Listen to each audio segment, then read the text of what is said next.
Copenhagen to the Copenhagen Open, Denmark.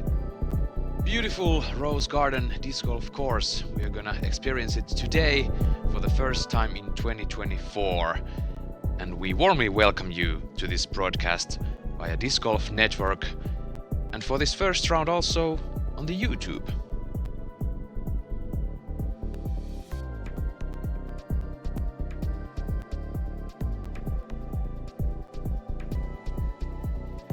And welcome to the studio. My name is Esa-Pekka Tupala. I'm your host today, and together with me once again, welcome Teemu Nissinen.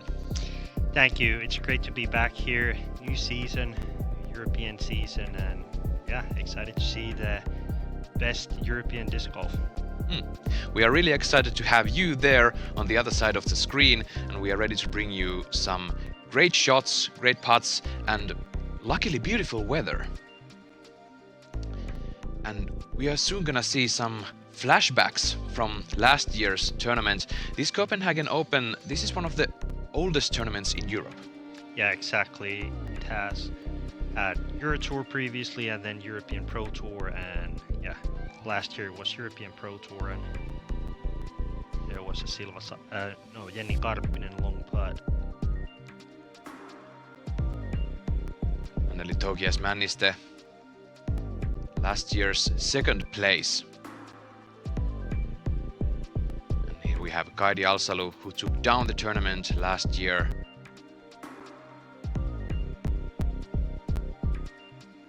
She had a great tournament, winning with 6 strokes over Anneli Tokias-Männistö.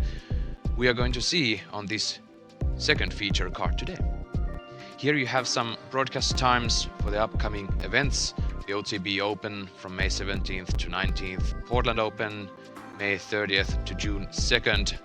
We also have Beaver State and Turku Open coming up. Turku Open is the next stop on the Disc Golf Pro Tour Europe swing, and that is coming up on June 14th to June 16th.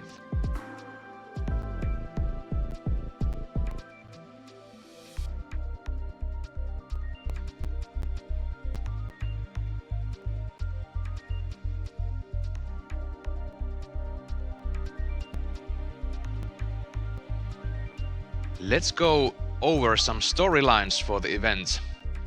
As you might know, Disc Golf Pro Tour and European Pro Tour have emerged, and now Disc Golf Pro Tour is offering a unified tour for Europe. And here in Copenhagen, we have one of the most traditional competitions in Europe. That's well said on your screen. And one of the Europe's finest pro disc golf scene is coming to your screens soon enough. The best FPO players are on the course, and they are starting their first round at the Copenhagen Open 2024 in just a few minutes.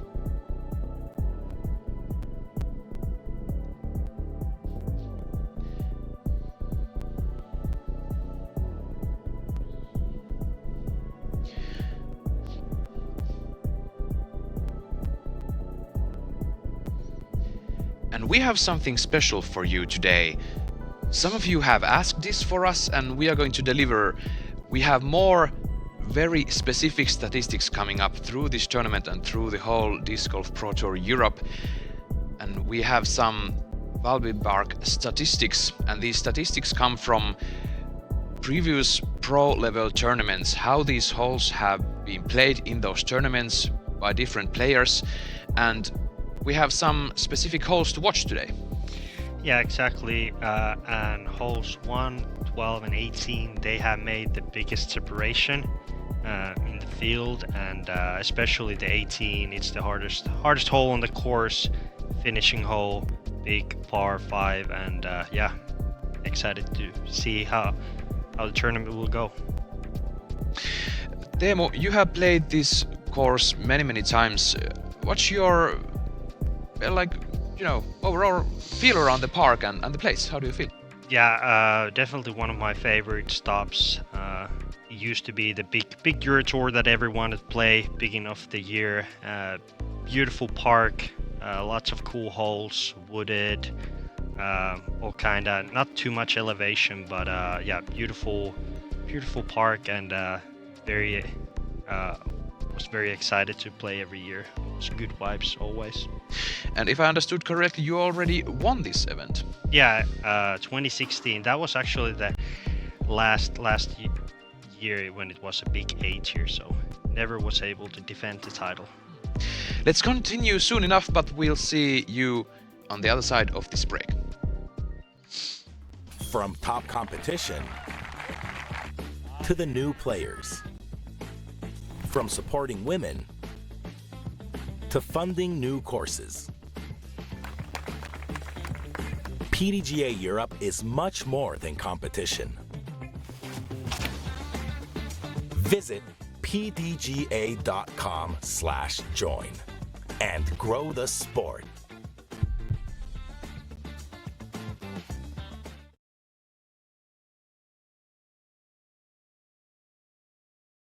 I think this golfing can improve our community in many ways. It brings people together. That maybe some of these kids who feel a little bit lost could find something like disc golf, find friends, find people to come together and play the sport. Encouraging people to work together, kids to know one another, love one another. A way for these kids to have a really fun thing to do together. I think that's what we need in the world, love one another and do life together. Some of my favorite discs in my bag are the A-Series discs. They're the ones I lean on to get close to the basket. These are torque-resistant discs, provide a consistent fade at the end of the flight. The best way to find your flight is to get out and use these discs yourself. Some of my favorite discs in my bag are the A-Series discs. They're the ones I lean on to get close to the basket, and each of them have a consistent grip. So as you cycle through the series, you won't have to change the way that you hold the disc. Torque-resistant discs that are more stable than the PA series, provide a consistent fade at the end of the flight. The best way to find your flight is to get out and use these discs yourself.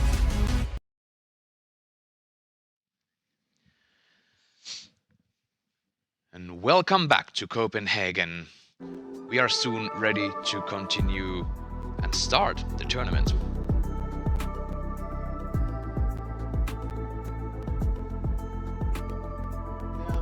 Sponsored by Innovative.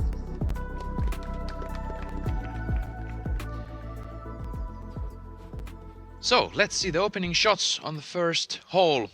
Let's enjoy.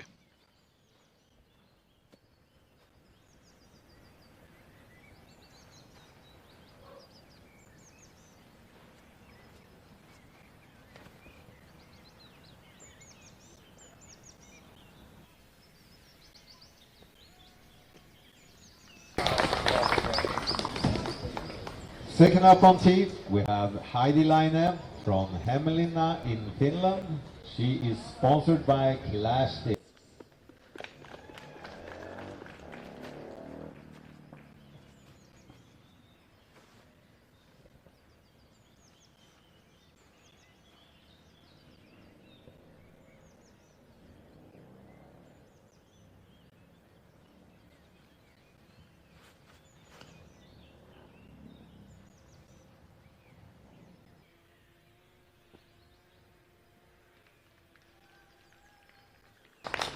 Third up on tee, also from Finland, Silva Saarinen. She is sponsored by Team MVP.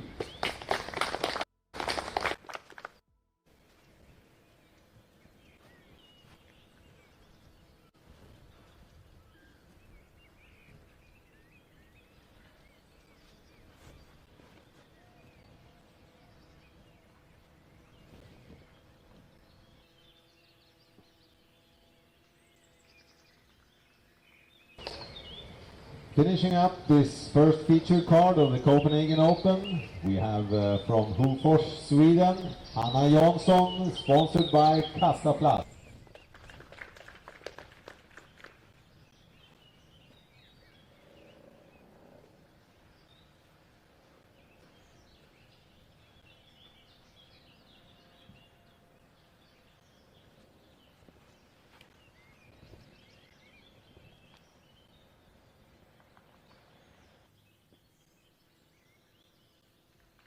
Have a nice round.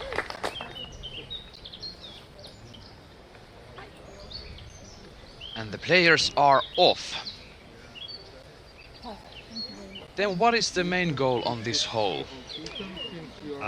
It's a dog-leg right to left, and now you guys can see on the left side on the screen, there's some fences. They're OB, so you really want to be on the right side on the fairway, and you kind of aim to that right big tree.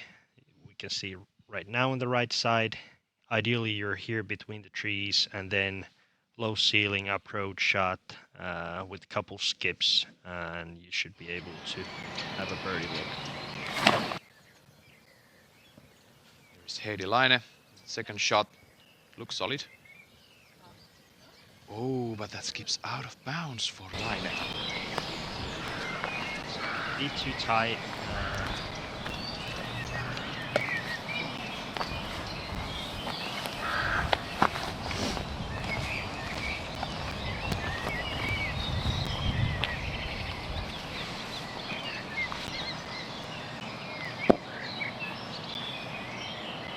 Jansson.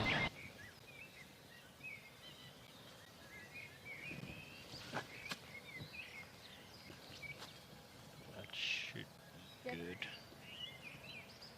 I'm not sure was she OB on the first shot, but she was very close to OB line at least.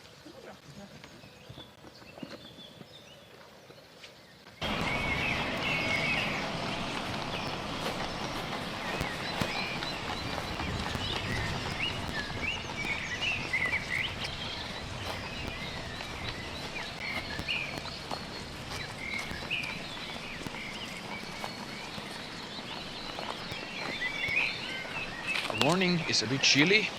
In Copenhagen, you will see some outdoor jackets, our players. And the main goal is to survive and save the pars and take as many birdies as you can. But we are expecting some warmer and sunnier weather come Saturday and Sunday. Yeah, okay.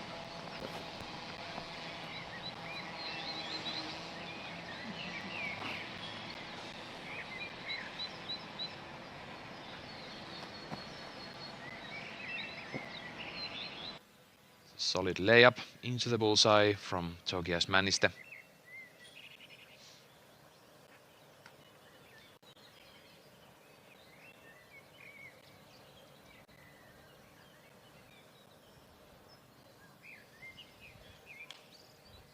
Saarinen clips a branch. That might be why she ended up a bit short.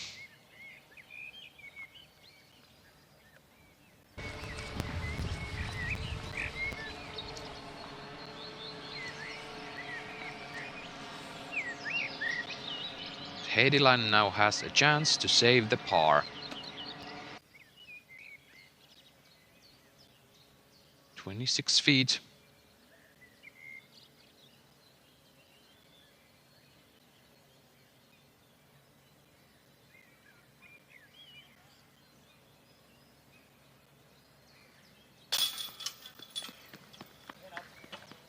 And that's a well-made putt. Yeah, there we saw she was probably 30 centimeters out of bounds on her second shot, but luckily saved the par.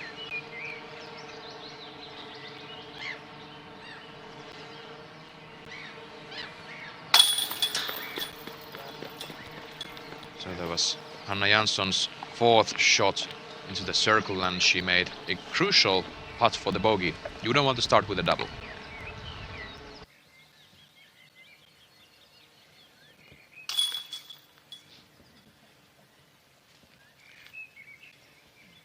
Saarinen in.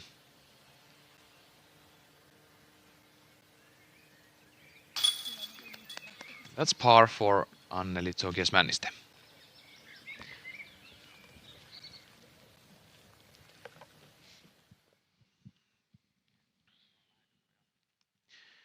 And here are the coverage times for the Copenhagen Open, the first stop of the Disc Golf Pro Tour Europe. FPO starts at 9:40 local time in Denmark, and the MPO starts 3:40 p.m. You can find the live action on Disc Golf Network for every single day of the tournament. We hope to see you there.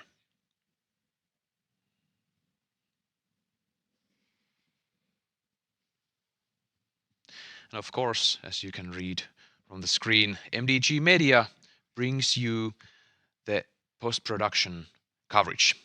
We'll see you on the other side of the break.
UPlay Disc Golf is your passport to teaching and learning the game.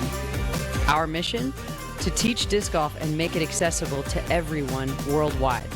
From Alaska to Africa, Guatemala to Canada, and beyond, UPlay Disc Golf has spread its wings teaching the love of the game across the globe. Get involved in our movement to make disc golf a universal joy. Explore uplaydiscgolf.org and join us in helping people find flight. And welcome back to the booth. Teemu Nissinen, one of the world's best lefty throwers, here with me in the booth. Teemu, how have you managed to tackle this course? Does it contain much of a wind or rain? It's Copenhagen, after all. Yeah, I think the biggest factor in Copenhagen is that there's a lot of big trees that have lots of like overhanging branches, so you have to keep like lots of low ceiling shots, and there's a lots of also different bushes, so it's very hard to get out of those. So keep it in the fairway, keep it low, and yeah, that's the key for success in Copenhagen. And that might be one of the best ways to tackle those windy conditions. They are those penetrating low ceiling shots. Yeah, and also one fact on this course, it's not that long, even though there is still like over 200 meter holes, but there's always a placement shot, so you don't really need big drives. It's more like on a landing zone than to the basket, and yeah, more like a old school disc golf, so to say. What would you think? Last year the winning score with Andeli was 12 over par. It was about 3, 4, and 5 over par were her rounds. How do you feel is the winning score for the weekend, and what will be the average score for the round? I think this year they have made some changes on the course, and also they have changed the pars and some tee pads. So Alsalu from Keila, Estonia. She's sponsored by Prodigy.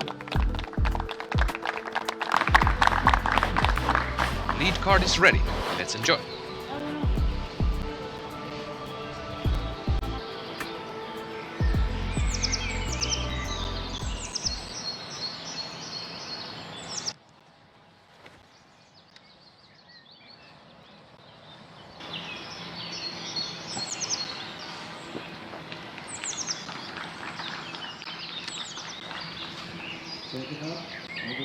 With 2 wins of the Pro Tour already this year, we have sponsored by Innova.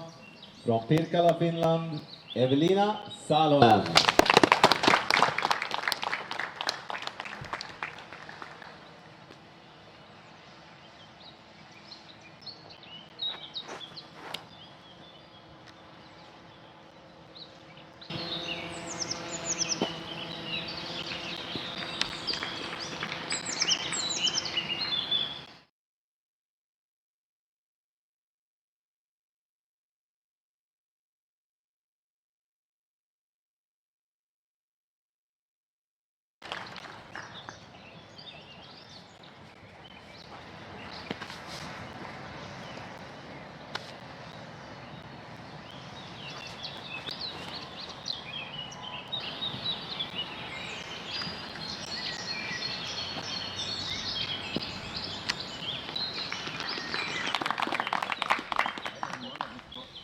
The last female player to tee off here in the Copenhagen Open is from Hamar, Norway. She's sponsored by Seagull Bags, We Are Disc Golf and PCS Groups.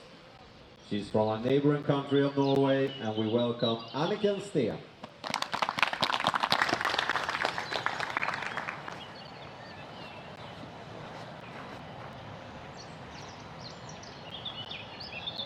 Just gonna wait for it.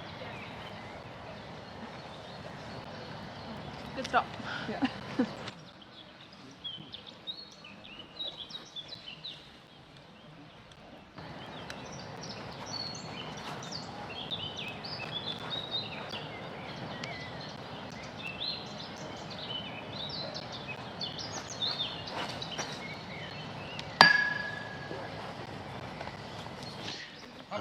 Fortunate hit from the lamppost for Anniken Steen, but gladly she's not out of bounds.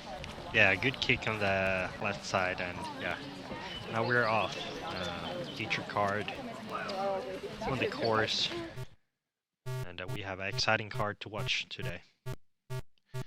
And Evelina Salonen had a powerful drive, but a little too tight on the left. Yeah, she got a couple skips and unfortunately just out of bounds. She will have a good look, hopefully, to save a par.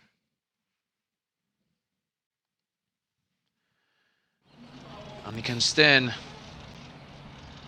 ready to throw her second shot.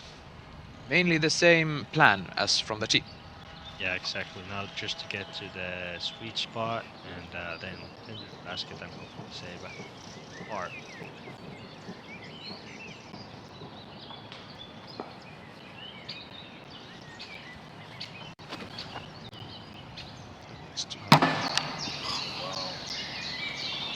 That's out of bounds for Anniken. She hit another lamppost. 2 in a row. It's not the start you want to have.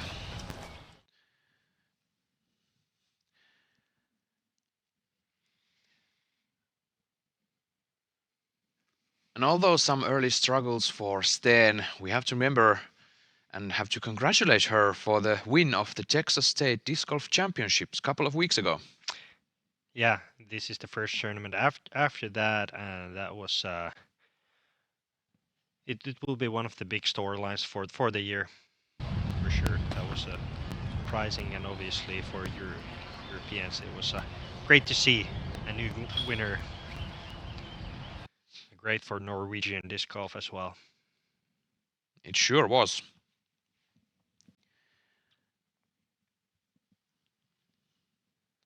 And if you have played any full round, even one full round of disc golf, you know that anything can happen.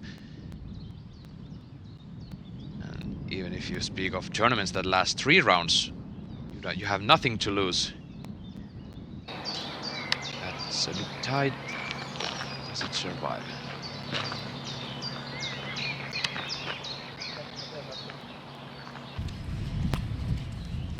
Rachel Turton had a great drive off the tee.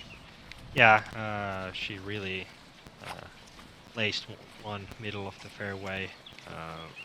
Heidi and Evelina are a bit pinched on the left side, but luckily they can go with the little skip shot with the driver. they should be able to attack the green as well. Heidi Laine, the second feature card. She's also used to playing with t-shirts and shorts, but now it's a bit colder.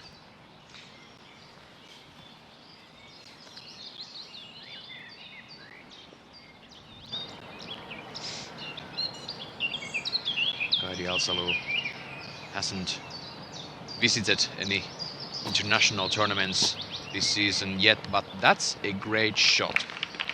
Yeah, that's how you want to start your tournament. Bullseye birdie waiting for Kaidi. Kaidi already has 3 victories of her 5 tournaments this season. 2 of those were B tiers and 1 C tier win from Pärnu Rannaparki Open 2024. Here we have a very well-known ultimate disc golf thrower, Rachel Turton. Right. A few years back, she made the switch into disc golf, and she's doing great. Yeah, Rachel was played very well all last year, kind of dominating Silva European scene last year and European Pro Tour, and yeah, now she made also a trip to States and played very well in Champions Cup. Was leading the tournament at one point, then ended up in 6th place. And that needs to stay. That's not in. That's a big mistake from Evelina Salonen. Another OB. And I'm not sure, it looked like her disc flew top of the OB most of the way, so we'll see how far away she will play on her 5th shot. So most likely looking early double bogey. And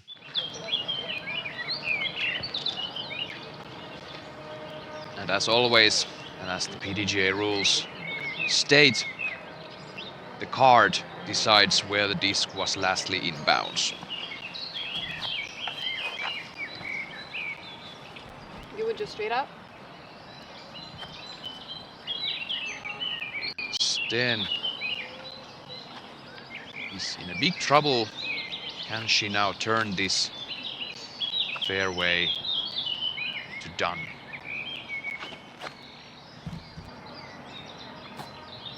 Yeah, that's great. The best thing now is to move forward. Yeah. Her 3rd shot ended up also out of bounds, so now 4 shots and 2 OBs, so she's looking for triple bogey 7 on the 1st hole.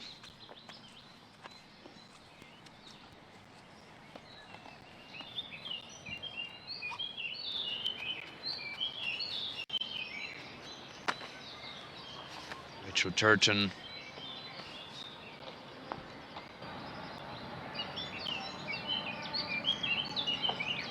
And I think this hole so far have shown exactly what we talked about probably 10 minutes ago, where we highlighted 3 holes, 1, 12, and 18, and they have been played the most difficult over the years on professional tournaments. And currently on this feature card, we're looking 1 triple, maybe double, 1 par, and a tapping birdie. So all kind of scores on the scorecard. This is now Salonen for the bogey. Yeah, she got surprisingly close, actually.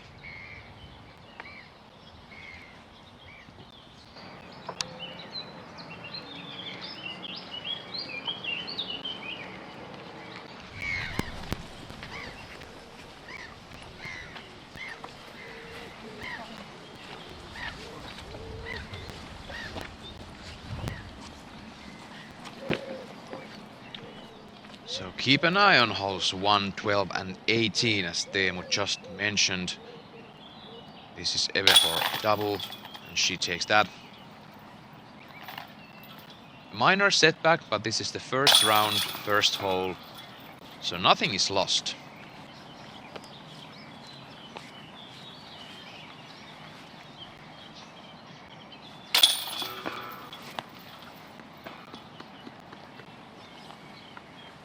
Rachel Turton taking the par. And one great birdie for the group.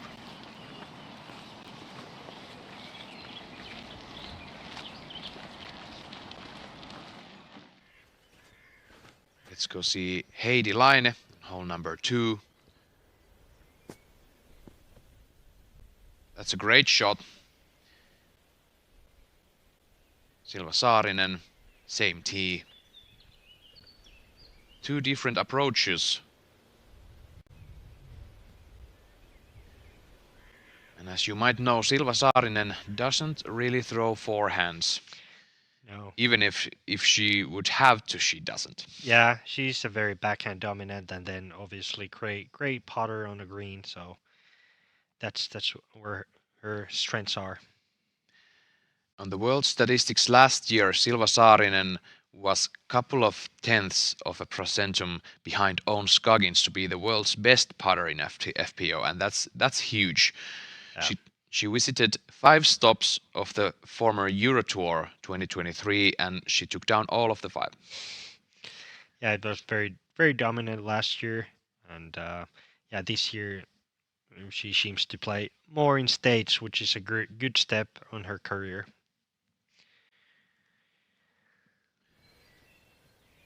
This is now Laine, her second. Barely misses the tree, and that's a nice break for the disc. She's in the bullseye. Usually this tournament has been played in early April, and then those leaves are not there. Yeah, that's the biggest thing, especially for myself as well. I played many years here, and we always played like late April, mid-April, and yeah, now it's mid-May and all the leaves are there, so it looks drastically different. And some of the shots have become way more difficult, for you don't have those lines through the branches because of the leaves. Yeah, exactly. It looks a lot tighter. Also, the ceilings are a lot lower, and yeah, if you get to bad places, it's gonna punish you more. Here you can see the top 10 competitors at this very moment.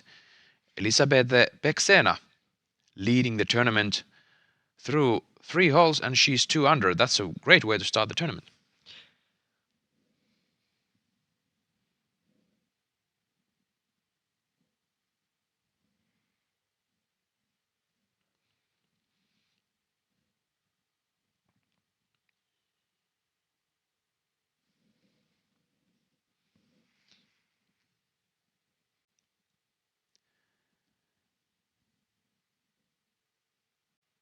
And because we are in Denmark, in Copenhagen, the weather can change in an instant. But for this moment, the weather broadcast is surprisingly mild. Good for the weekend. Here's Kaidi Alsalo, second tee. He's looking nice. Oh, it's turning and barely misses the tree, but that's great. Yeah, that's middle of the sweet spot. From there, they have probably 40 to 50 meter approach out to the green.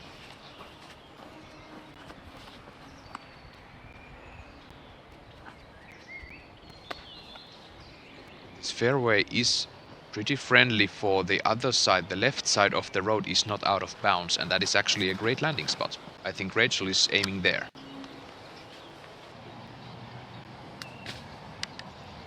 And that's a bit too left.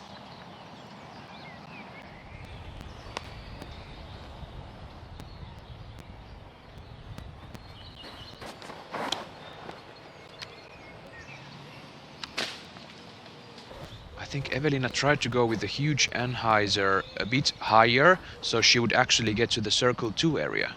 Yeah, especially the FPO field, they have a bit forward tee that open up that right side gap. This is a good hole for a lefty. and this is why. Yep. Although now you would want a righty forehand from there. Maybe I want to do. Oh yeah. Hopefully somebody saw where it went in. Maybe she should take some lessons from Hjalmar Fredriksson, Those on the who's case. famous Swedish player in the MPO, as we see the flyover on hole number 2. He only throws lefty backhands and righty forehands. And here is the sweet spot. And those leaves and hanging branches make this hole much more difficult than if this tournament was played a few weeks earlier. I think it'll be Rachel then. One note to be also added here is that this is a public park, this is a garden, and that kind of approach shot looks like kind of random, that where's the kind of fairway, but this area is not just for disc golf, so not necessarily every tree is cut or, you know, because of the holes, so we kind of play on the area that we have, but yeah, it's a beautiful property and a bunch of different flowers and all that stuff, so beautiful nature here at Copenhagen. And that is something that is pretty common in Europe as a whole. If we take, for example, Finland, we have Tali and Luolavuori Disc Golf Park, which both are famous courses, and they both are landfills as a start, as is this park. This is a landfill in its past, and now it's a public park. Rachel Turton with her second great shot, just a bit short. Yeah, inside the circle, good chance for first birdie in the round and tournament.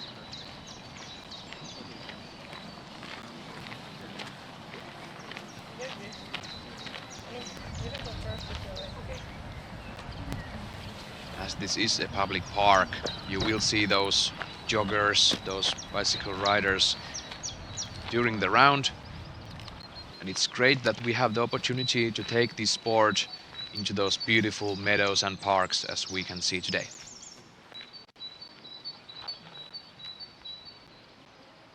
Kaidi Alsalu. Very overstable approach disc, and that's what you need.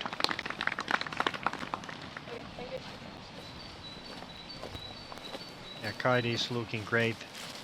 Picking off the round, 2 bullseye birdies. And yeah, defending champ is ready to play.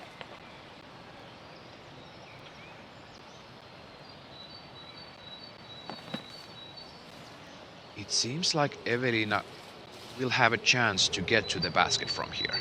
She has a window there. She's lucky.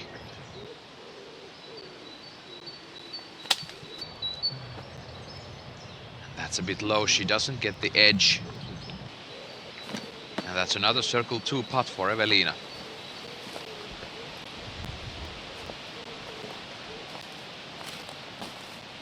And big congratulations also to her. She has already won one DGPT Elite Series tournament and one major this year. Yeah, it's been a very good year so far for Evelina. Lots of also other tournaments, and yeah, a lot better than what she have done in the last couple of years. And you can stay in a bit troubled there by the low ceiling, but she's in the circle.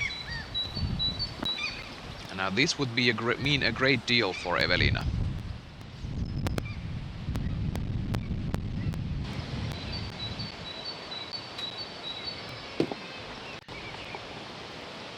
Not quite, but that should be a par.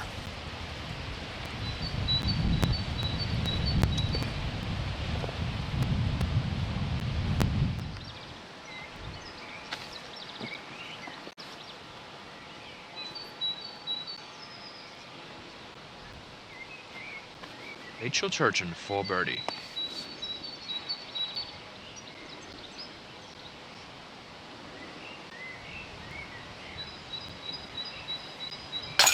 And she gets it. Well done, Rachel.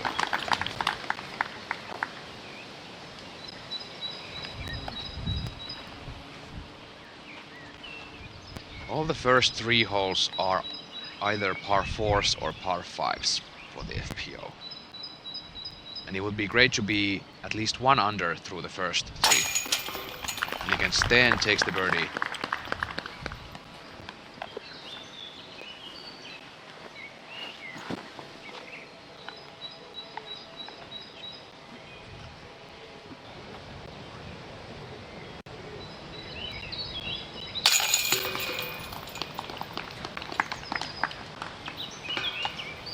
Evelina in for the par.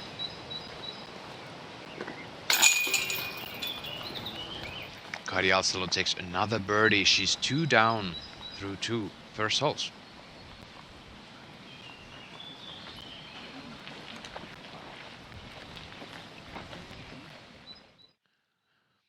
It's Anniken Sten once again.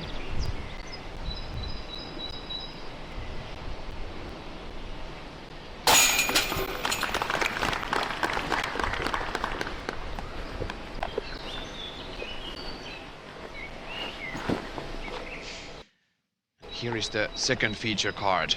Heidi Laine on the tee.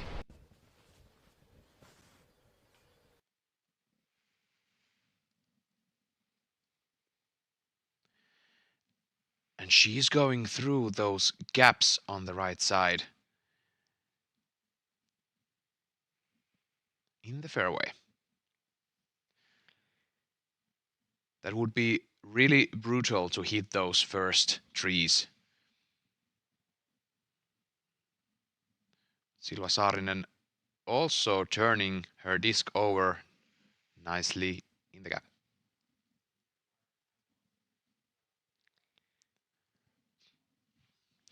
Those are looking gorgeous, those gardening circles in the park, Teemu. Yeah, like I said earlier, very beautiful park, very well maintained, and obviously always great to play here. And this is actually one of the highest rated courses also in the world, and obviously the highest, I think, highest rated course in Denmark as well. That's great to hear.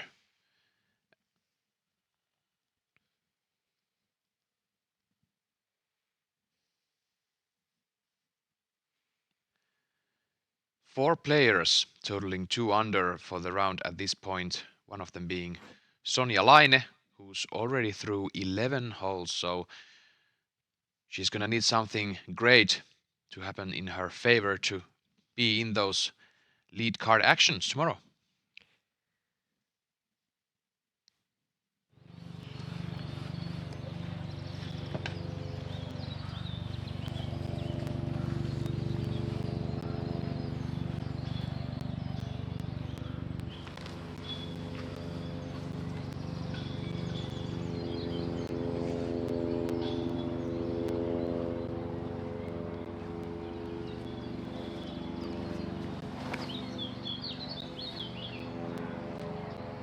Seems like everyone is favoring that right side of the gap.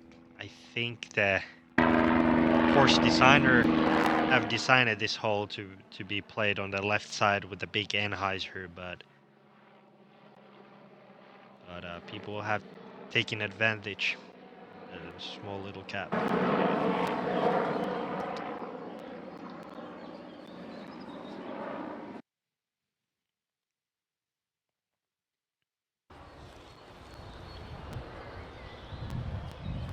Sten on the tee.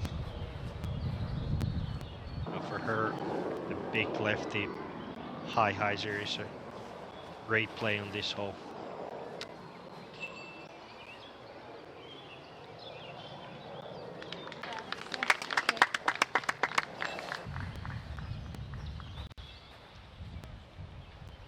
Evelin Salonen, known of her big drives, and she's also opting through the gap and barely misses the trees.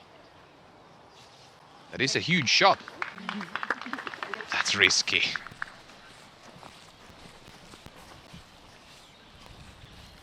Although coming up from the North Woods, from Champions Cup, I think that gap is nothing to Evelina. Yeah, exactly. Yeah, that was a brutal week, and here we have a bit more traditional disc golf and yeah, a lot more this park type of feel. And these parks in Europe, at least in the near the Central Europe, not maybe in Finland so much, but we have those low ceilings, we have those very thick trees. As you can see in the background right now, you can get lost in those trees, and if you land just under them, there's really low ceiling.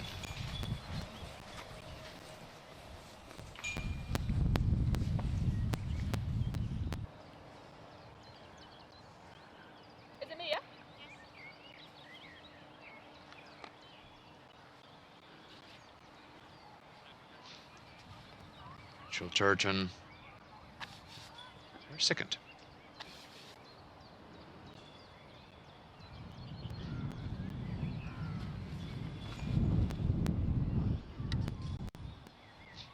This is high.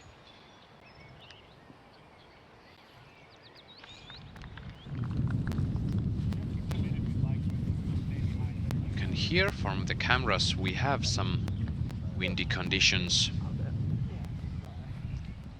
We are pretty near the ocean.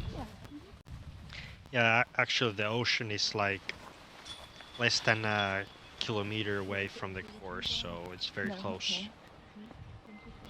And actually one of the years we played some holes actually next to the ocean as well. So Copenhagen is also known for mixing the holes kind of every year. Kaidi Alsalu.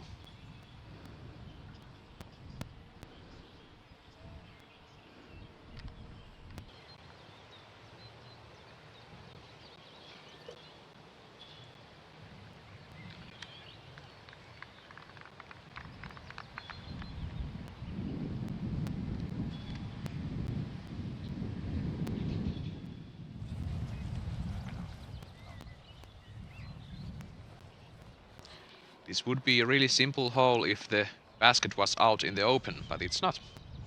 Yeah, it's stuck behind the trees, and we'll see if this Anni can have a chance to reach this in two, but I believe it's a 3-shot hole, and then looking for a birdie.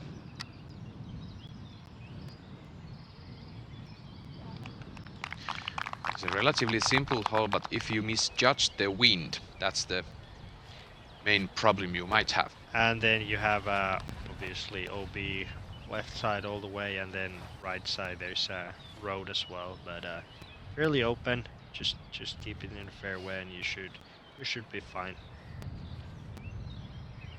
I'm interested to see does Evelina have a chance to reach this in two. If someone would have, she does.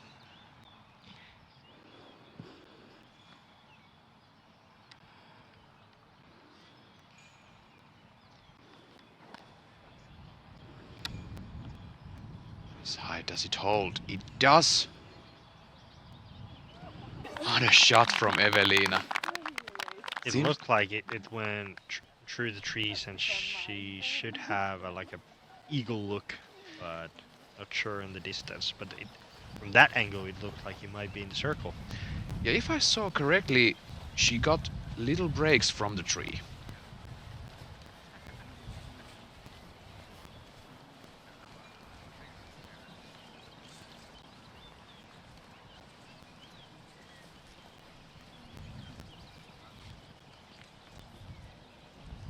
Those banners and flags are a great tool for the players to see how the wind is doing.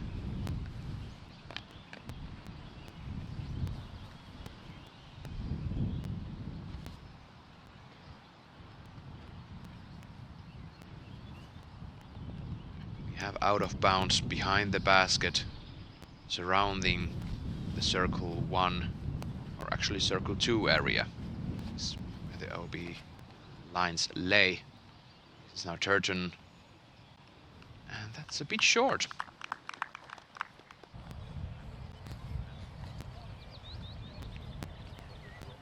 And it might be a good thing that she has the tailwind on her putt so it doesn't flare off into the OB so easily.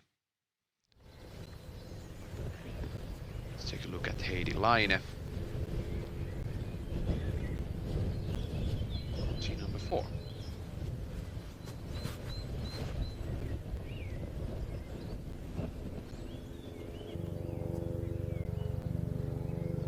She's on the edge of the circle, just a bit outside.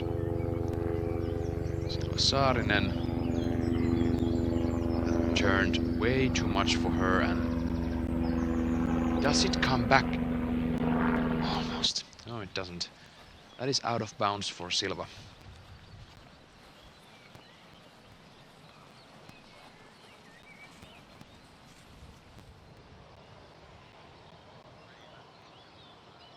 I think that you also tell us that it's not too warm there. Players using gloves and try to keep their throwing hand warm. This is looking great for Anniken, and that's in the bullseye for the birdie. Yeah, that's a one way to get back after triple bogey on hole 1, back-to-back birdies on hole 2 and 3. The place looks so beautiful with those trimmed fairways and those old and young trees mixed up together. Rachel Turton, she might be in circle 2, but barely on the edge.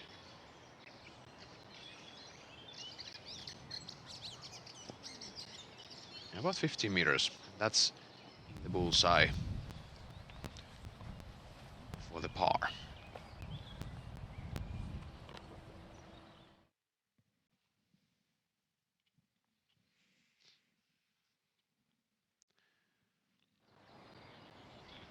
Kaidi Alsalu putting for birdie.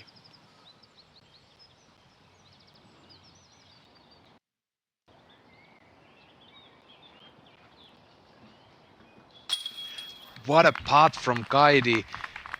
3 through 3. That's the way you want to start the tournament as a defending champion. And if she continues this, she's a hard one to catch. Yeah. Now it's Evelina for eagle.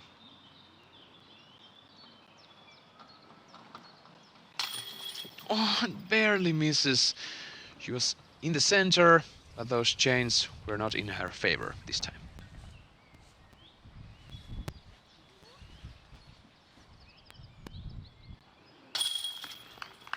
Anniken.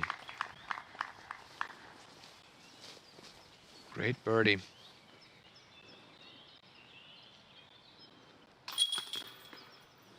Rachel Turton takes the par, and Evelina has a tap in.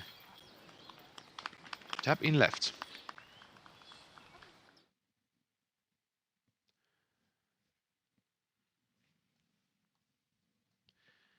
And here is the putt from Kaidi Alsalu once again. That's how you do it. Low enough so it doesn't matter if it's a bit left or right. But not too low, people. Remember the... Would you agree, Teemu, that the miss high is better than miss low? Yeah. But yeah. For Kaidi, 3 in a row start. What a way, and on this hole 3 we also saw she can putt. First 2 holes just couple tap in birdies, but now she also showed on the other players that okay, I can putt as well. So hopefully she can keep the momentum going forward as well.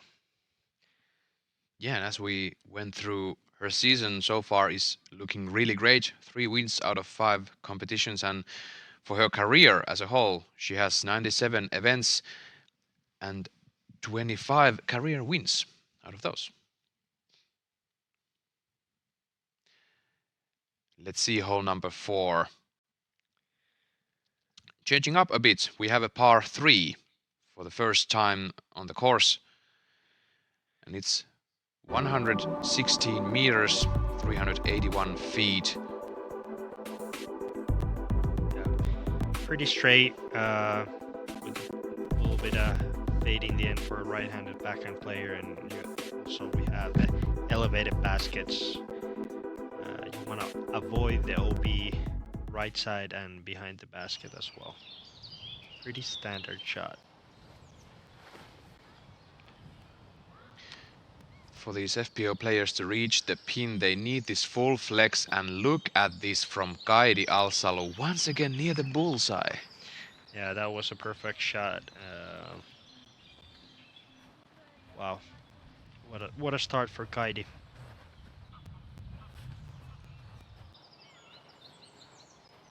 This is not the easiest shot for the lefty. No, it requires like a very touchy hyzer flip. Looks like she have that. What? What a shot from Anniken Sten, already giving us a highlight. Great drive in the windy conditions, about 110 meters to be exact. Yeah, and that if she makes that, she gets back to level par after the triple on the first hole. Evelina needs this to skip, and it does. She's about 9 meters away for the raised basket, which might play some tricks on you. Yeah, this is fairly simple hole, but the elevated basket is a tricky thing.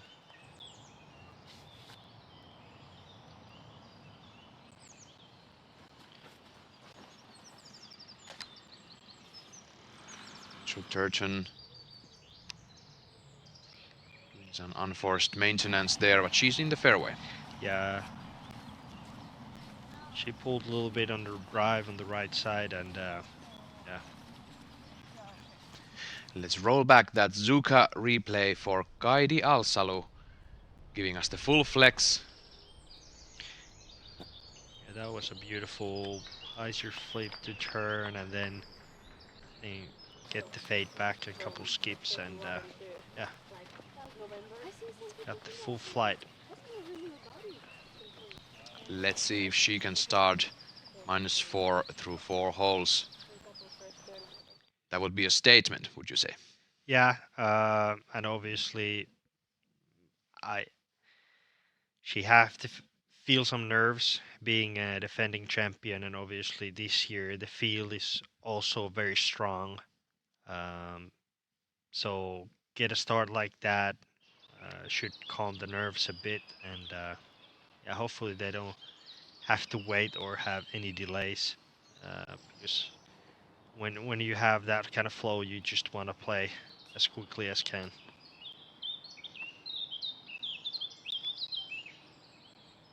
Rachel Turton taking the upshot.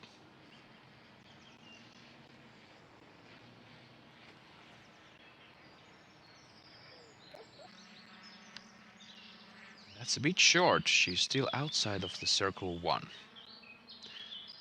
You don't want to be out of bounds long, but that was a bit of a misjudgment from Rachel. Yeah, a little sloppy, kind of like left it short. Time to step up and make a putt. She had such an amazing visit to the States. She took the 6th place at the PDGA Champions Cup Major just a couple of weeks back. And she was leading the tournament in a couple of those rounds. She did very well. She has to put the foot on the gas.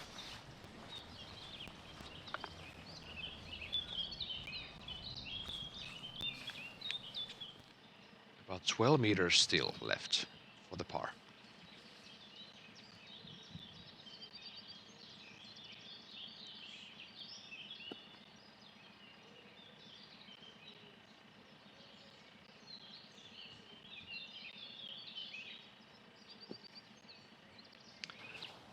Well, she First looked like she wants to go for it, but then decided to lay up. Think the basket actually it's kind of raised fairly high actually. It's not one of those small ones, so yeah, it's a serious race. And Eve for the birdie. Doesn't curl too much from the pin, too far, so that's savable.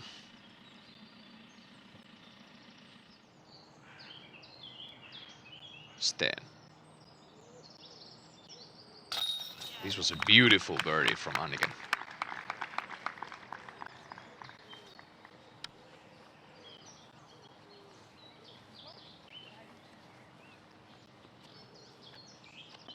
Salonen for the par from about 6 meters.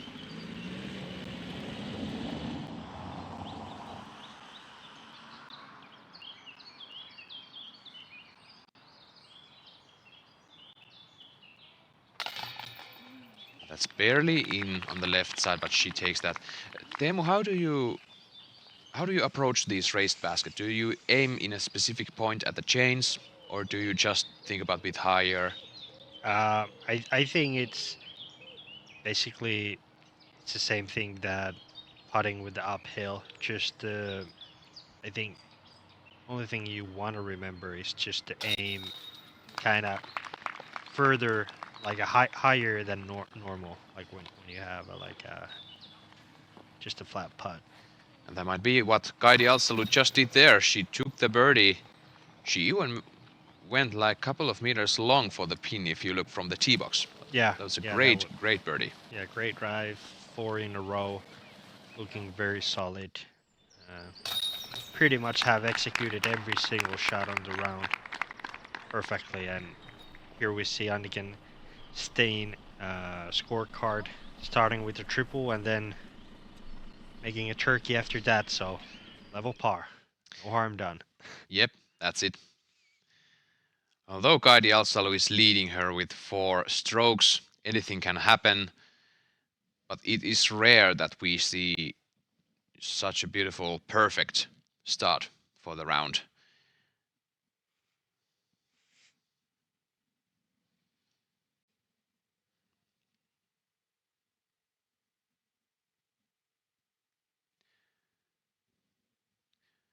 And we are off to hole number 5. It is a par 3. Yeah, just over 100 meters. It curves from the right and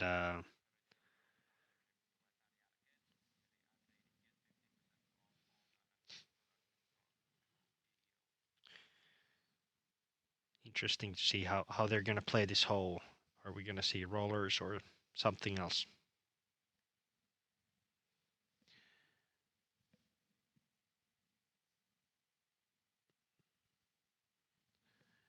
And thank you Flight Factory for giving us these beautiful drone shots over the Copenhagen Open.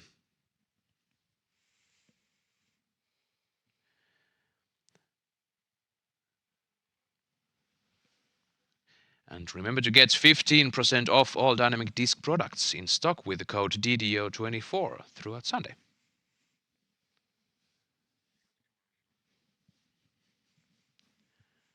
UPlay Disc Golf is your passport to teaching and learning the game. Our mission? To teach disc golf and make it accessible to everyone worldwide. From Alaska to Africa, Guatemala to Canada, and beyond, UPlay Disc Golf has spread its wings teaching the love of the game across the globe. Get involved in our movement to make disc golf a universal joy. Explore uplaydiscgolf.org and join us in helping people find flight. My relationship with Suga, it's just like a family. Sometimes they just surprise send me things I'm not even know. When I arrive home, boom, the box. Such a great product, and Zuka's always there for me whenever I need anything. After every tournament, I get a call. No matter the results, they're always there supporting me. They have so many different things that can be a solution for a disc golfer. That was really one of the main reasons why we partnered, is because I wanted the best of the best. How do they know I want that? I'm like, duh, that's how the family thinking about you.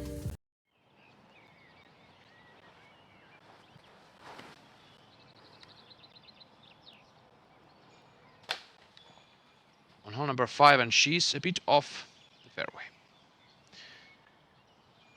To miss early is easy. Someone might throw a roller here, but that can't go too long, for there is out of bounds long. A powerful forehand shot or the powerful left-hand shot is the key, but if you end up short, you might find big troubles before you're even tickling the circle 2's edge.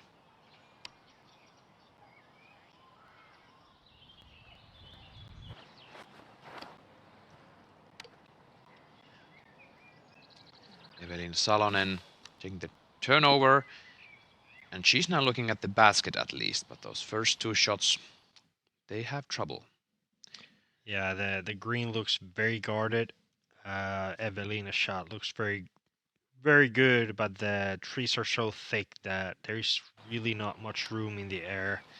So I think what we're gonna see afternoon on the MPO play especially is lots of rollers, because that's the best way to attack to the green. Yeah, I can get to the basket. Into like. Yeah, I guess it's just so high to get any slip there.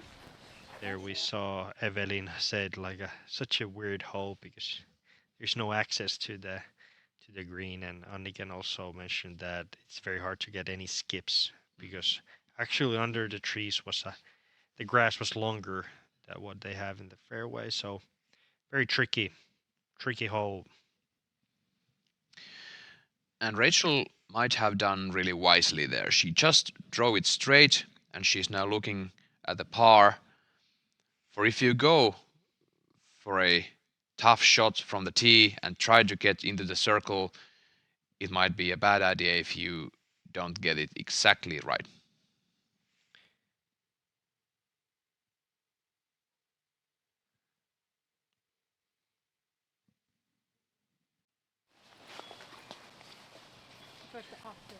And now it's time to look for discs. Oh yeah, I think no, wait. It was the same. Yeah. Maybe it went a bit through. Now we're looking for orange. Oh, you have it? Where? One found. Thank you. See you guys. Oh, okay.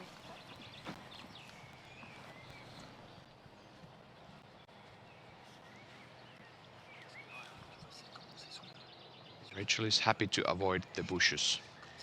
Yeah, especially on Anniken's angle, it looks very tight, and she probably have to come up with some sort of special shot.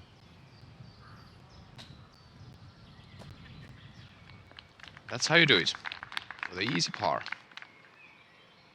And look at those branches there, they're hanging so low in the circle.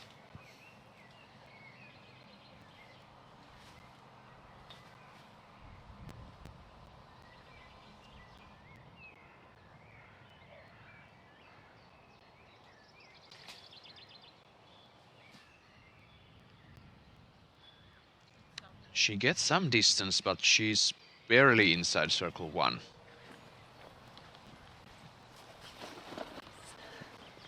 that smile tells everything to me.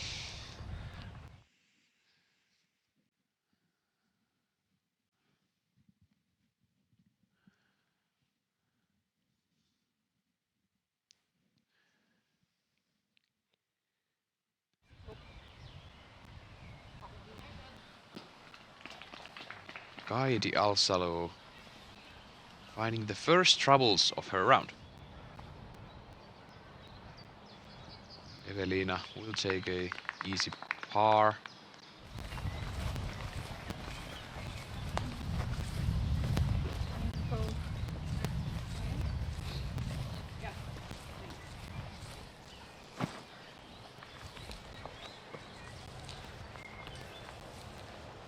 And Anniken Steen about 15 meters still for the par. Tail crosswind from right to left.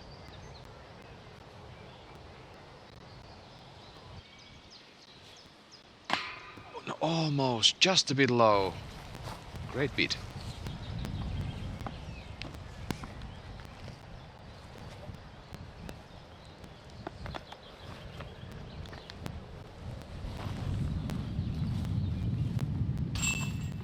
Turton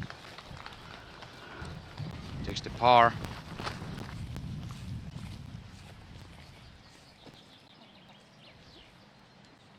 And it seems like Kaidi Alsalu got through everything and she was in the bullseye for the par, and that's a great save.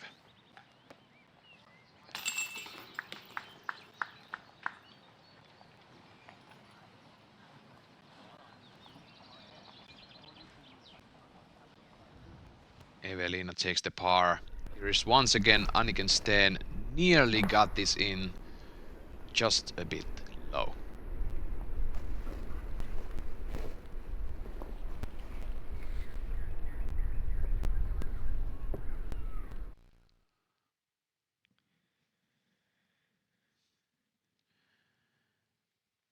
And we still have 3 more par 3s to go before the next longer hole.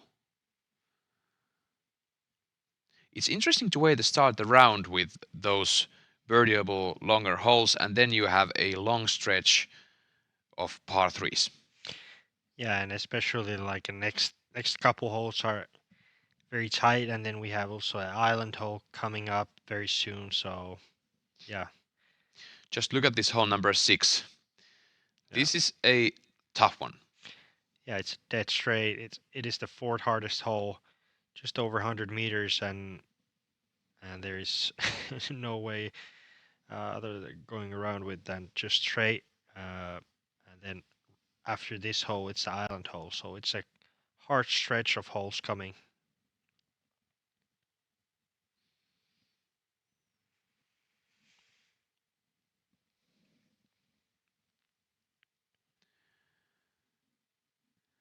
And while it is early morning in Copenhagen, we can see some spectators, and from Juha Kytö we have heard that there are already about 1,500 registered people who are coming to spectate over the weekend. And of course, this is a public park, as we mentioned. The spectators don't have to register at all. They can just come and pop up. And we are going to see many people watch live disc golf on the course in this weekend.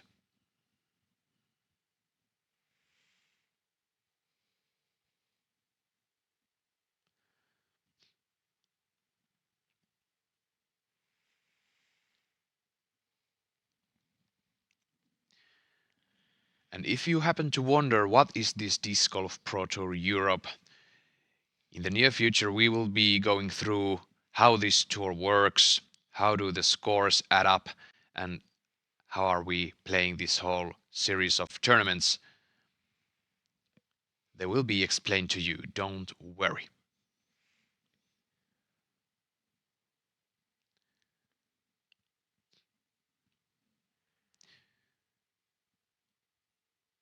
As a broader look, we have in total 11 events on the tour. We have 5 Elite Series events and 6 Silver Series events. And here is the leaderboard. Kaidi Alsalu 4 down through 5 holes. That's an unbelievable start. Yeah, you can't do much better than that. But yeah, now it's we're changing to different type of disc golf.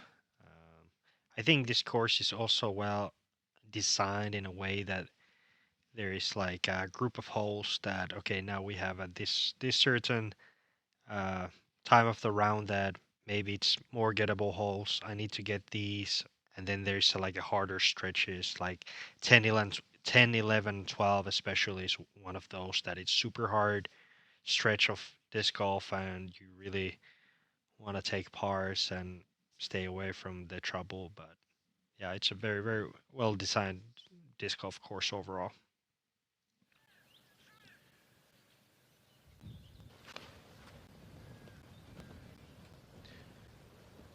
Heidi Laine on the island hole and barely in. Barely in, Heidi. There's a headwind coming from the pin. Yeah, not too often you have a island hole that also have this kind of very tight gap off the tee. There's a low hanging branches in front of you, and Anneli just hit the OB stick and stayed out of bounds. Wow, what a tough break for her. It looked like it got the edge and was skipping inbounds, but then the stick came into the way. Silva Saarinen. Known for her accuracy, not her distance, but this is both. Yeah, that's a textbook shot.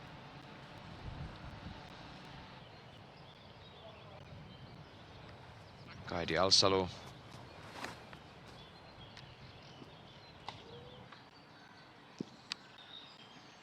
Hitting a branch on the fairway.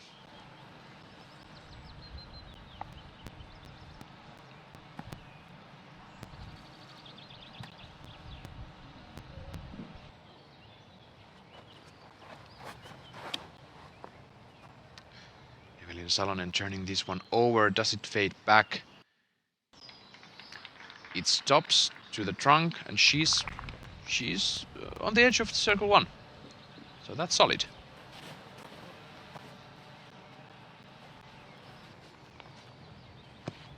Just over 100 meters. So number 6.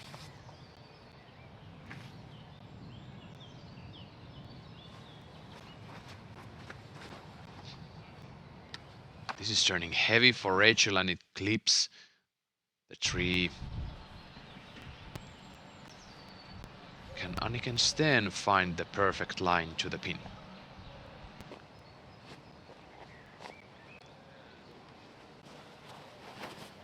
She goes outside.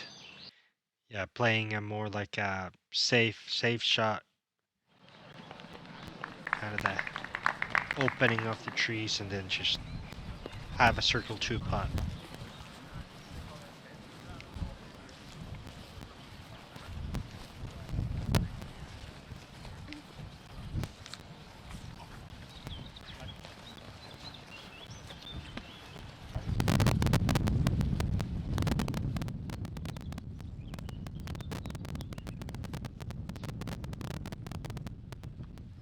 It will be Rachel Turton take her second shot. First out of these 4 ladies.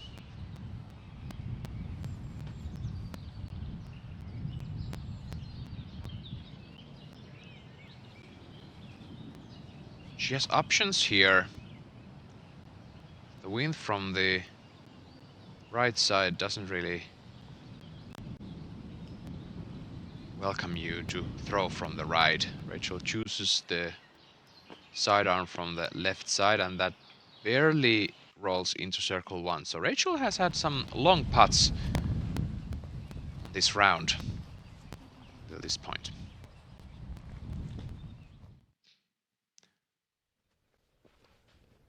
Silva Saarinen, once again, this shot was beautiful. We're gonna see this one again. I will check that every day.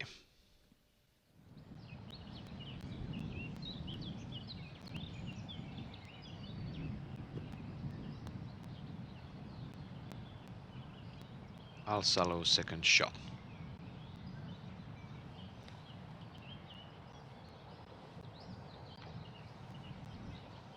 That is low and short.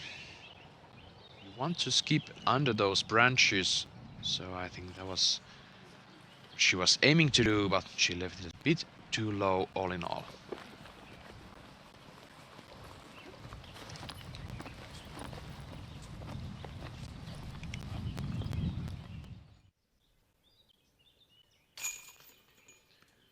Silva Saarinen. Beautiful birdie. Although she has 2 bogeys there, she's still under par. Thank you for those 3 birdies.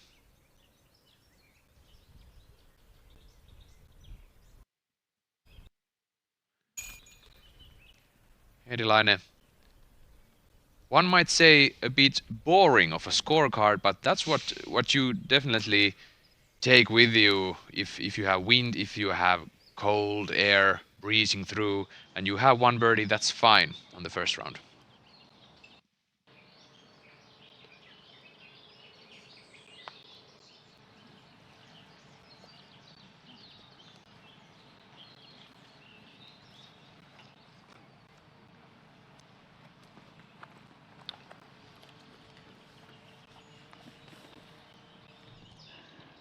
Evelina for a long birdie.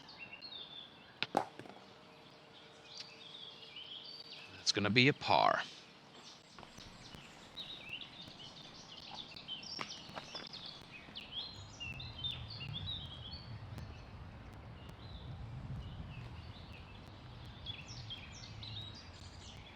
Rachel Turton for par.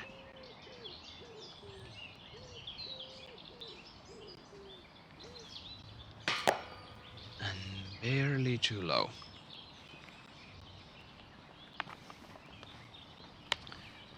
You need to give the disc a chance to go in the basket. Sten takes the par, so no harm done.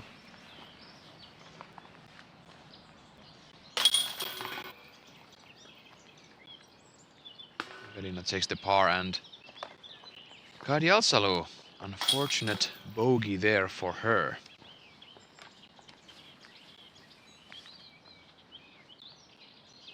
And seems like it was so off the fairway. She wasn't able to save.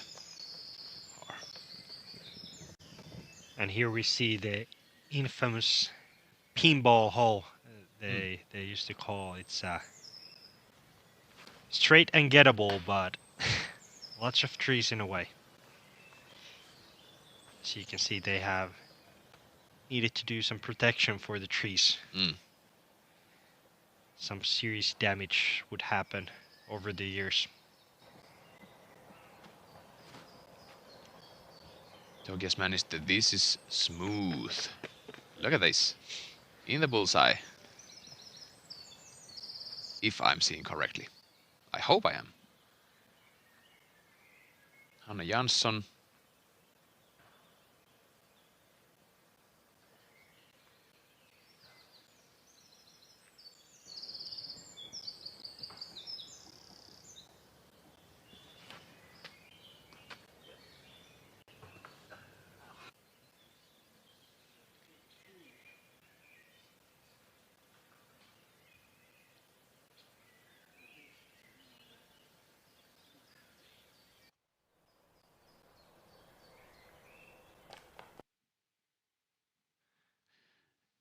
That was a good shot from Anneli. And it's not in the bullseye, it's barely inside circle 1. The camera angle was a bit tough, but she's lucky she was skating on the ground. That seam bounce, and it's a circle's edge for Evelina. This hole 7 plays tricks with you, because it's right there. It's just a straight shot, but there's OB, it's an island hole. If this doesn't fade much, it's good. Oh, but is it short? It was, no, it's in. Yeah, just a bit low. The island on this hole is actually fairly big. The only thing you need to avoid is throwing too low, or also if you go over the basket, the OB is very close to the basket as well. Only like 4 meters behind the basket. So you don't want to go too far. Just under 100 meters, 305 feet. This has the height. And still a bit short. Yeah, those are kind of dangerous putts since the OB is right behind the basket. So we'll see how aggressively they will run the putts. I feel there would be so many goals that we can have. But the game is going real smooth right now. For these players have been on the field for about an hour now.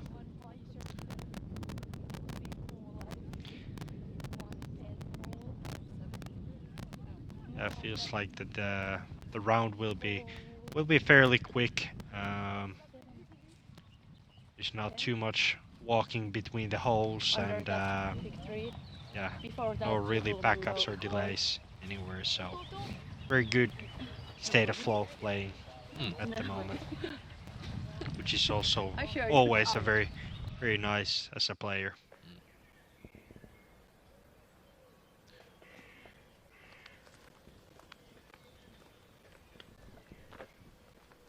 Saarinen, a long beat from her.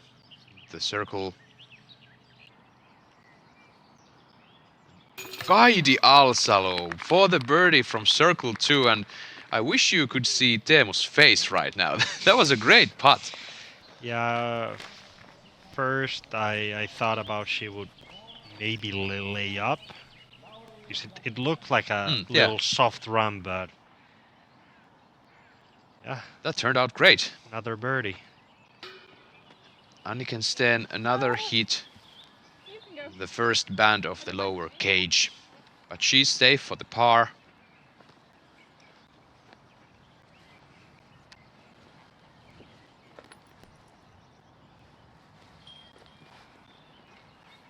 Kaidi Alsalo back to 4 under for the round with 1 bogey already. We're on hole 7. What is this? Evelina Salonen for the birdie. And just a bit left. Yeah, Evelina has missed every single putt, kind of like low left. Just needs a tiny bit more steam, and she would cash all of them. Yeah. Turton for birdie.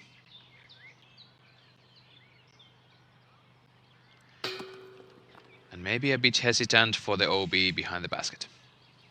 Yeah, that was always right after the release. It was already too low, so unfortunately another par for Rachel. Salonen takes the par. Was this hole just like this in 2011 when you played this tournament the first time, Tim? No, not definitely. The layout has actually changed quite a lot. Couple similar holes, but these they have played on the last couple of years. Yeah. This was actually last year a hole where Mauri Wilman won Samuel Hannin over the playoff. And it was a putting game then, as we can see the great putt from Kaidi Alsalo outside circle 1.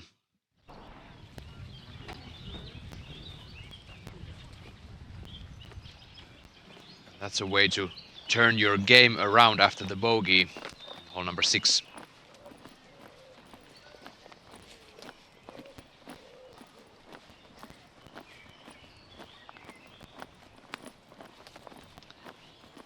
Man, it's great to have summer back. We had 6 months of winter this year. 6 months! Yep. We practically didn't have any spring in Europe, in Northern Europe. Yeah,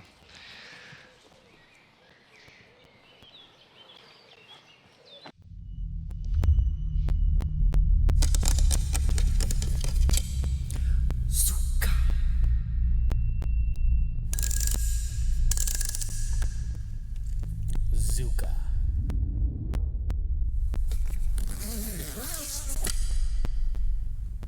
Zuka.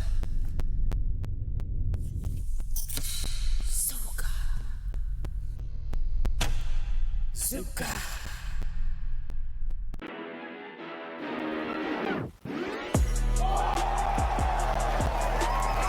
Open champion, Paul McGrath.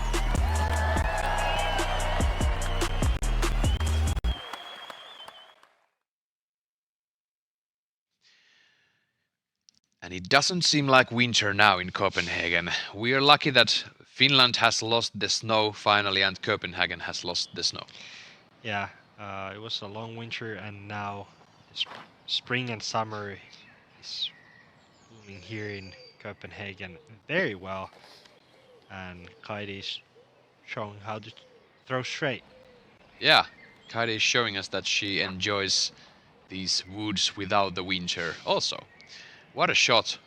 A bit lower it might be in the basket, and that's tight for Evelina. She made a solid way still on the fairway.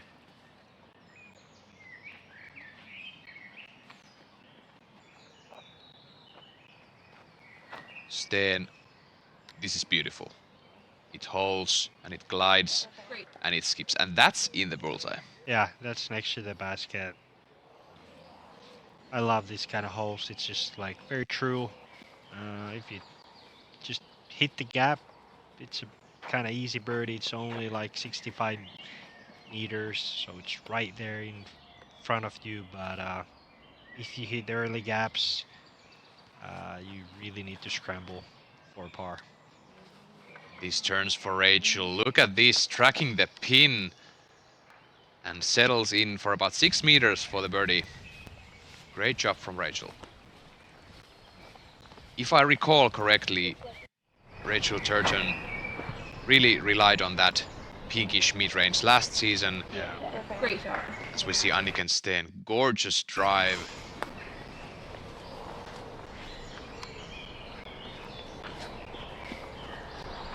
Stogias Manniste just a moment ago. She got her first birdie of the round. This infamous pinball hole. Standing couple over par in the round. Looks like Evelina has like a 25-meter. Yeah. Just to lay up and take a par.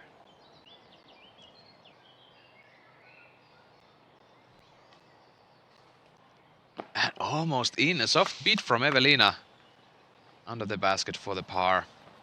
She's still 1 over for the round, and there are long holes to come in the back 9, which is basically the same layout as last year. On this front 9 we have some new holes. For example, the holes 4 to 6 were brand new for this tournament. Going towards the back 9 we are seeing familiarities.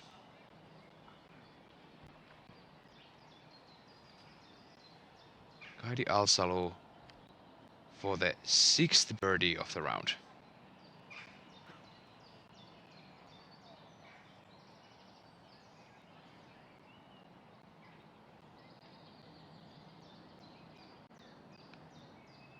Count her in. She's on fire, Teemu.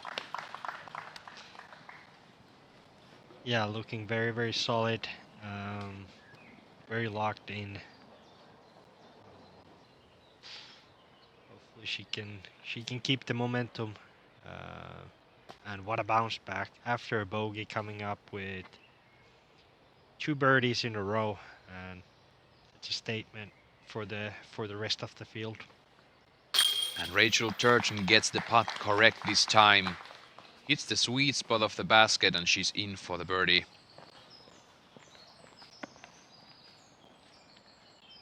What a round for Kaidi Alsalu so far. Anniken Steen taking the birdie.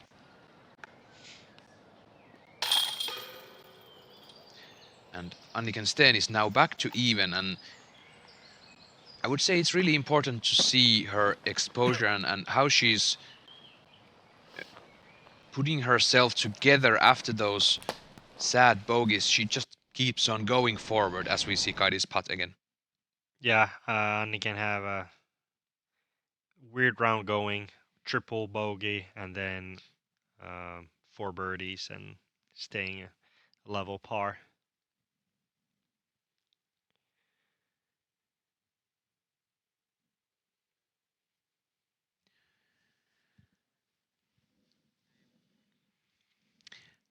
And let's see Teemu Nissinen's keys to success at this point of the round? Yeah, right game plan is very crucial here. We have lots of par fours, par fives, lots of dog legs, so placing your drives on the right spots. Stay away from the rough. Like we see, the trees are blooming. The trees and bushes are very big and very thick, so it causes easy bogeys. And then putting, there's lots of different type of greens. You have lots of trees and then elevated baskets. So keep your head cool and make your putts. It's very, very crucial here. And Teemu, how do you feel about the FPO field now managing the course? Very well early. I think we have seen lots of birdies, couple sloppy mistakes, but overall everybody looking fairly good, and I expect some firework on the back nine. Hopefully, we also the weather maybe warms a bit, and yeah. I see them on top. They're probably waiting some maybe people walking with their dogs. It's a public park, and sometimes they some waiting.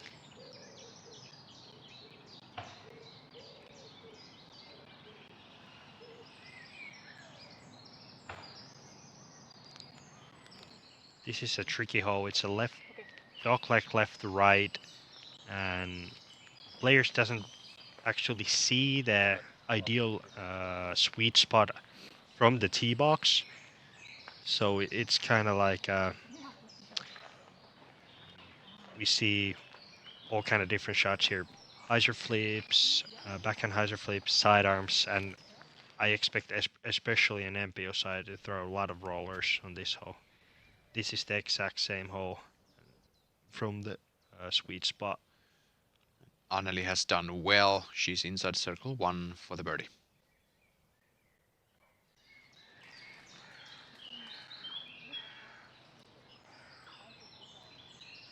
And this is one of those bottleneck holes on the course where this line can build up. Yeah, especially the sweet spot is very narrow, and there's lots of different kind of routes to go for. So lots of tree hits and waiting on this hole for sure.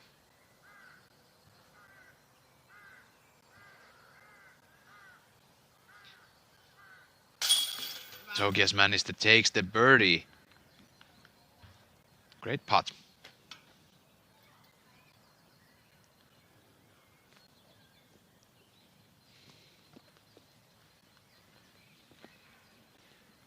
Anneli's now 1 over for the round. Now it's Silva Saarinen next.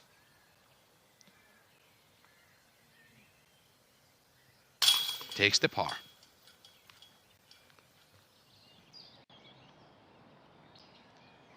Now on to the tee of hole 9. Kaidi Alsalu. 6 birdies, 1 par, 1 bogey. And that's a solid job. Yeah, she's still quite far away from the basket. This hole should be ideal for Steen.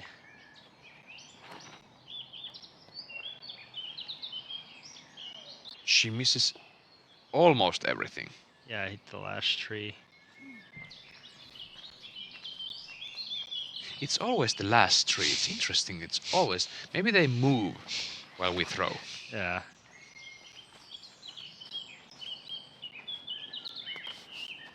Rachel Turton. I recognize that disc. Yeah. I think it turns to the right slightly. Oh, and it does. Look at that. That was a perfect shot. Wow. Interesting to see, does Evelina go sidearm or, yeah, sidearm? Yeah. With a fast driver. Is she hoping a big skip? Yeah. That's... Too tight. She might be in the fairway to continue for the par as we fly through the hole. Yeah, only 156 meters par 4, but here where we're flying, we have here the sweet spot, and there you can see there's a right and left gaps. They're very narrow and low ceiling, and then we have this beautiful opening here in the middle of the woods, where is the basket sitting on a slight slope. So very beautiful hole, not too long, but very crucial for replacement of the tee.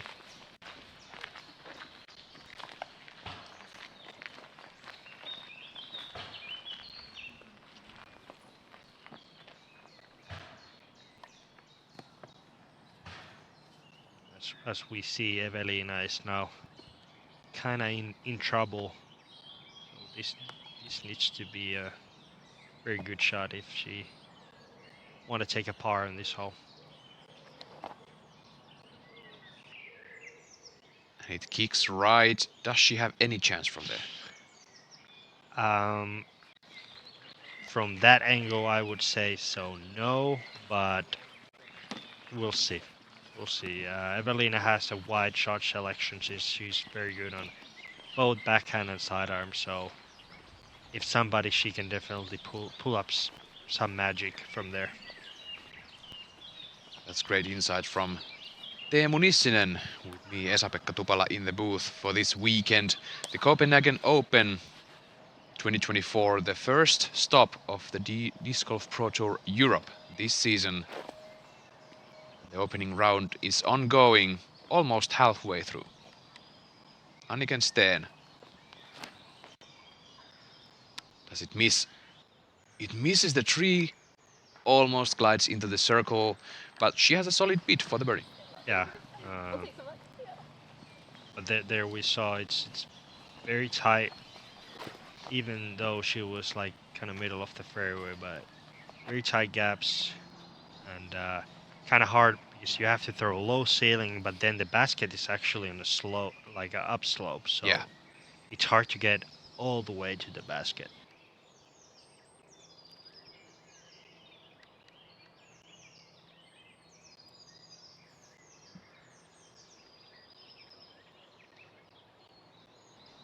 Kaidi Alsalu also going with the sidearm, and that's wide.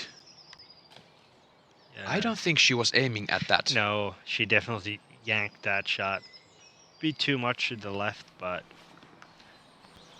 there is no out of bounds. No. Luckily stayed on the kind of edge on the rough, so easy pitch up and take a par and move on.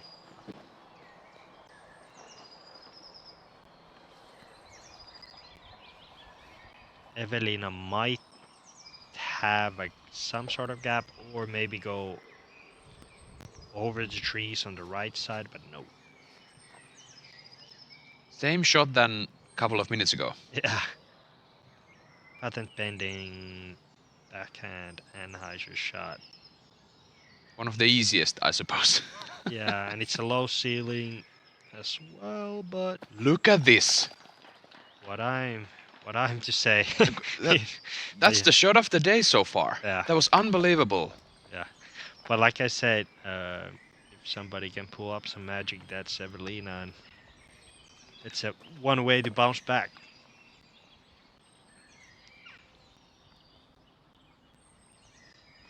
Magnificent scramble shot from Evelina, and now Rachel Turton. Is this short? No, it's fine. It's in the circle. Uphill beat.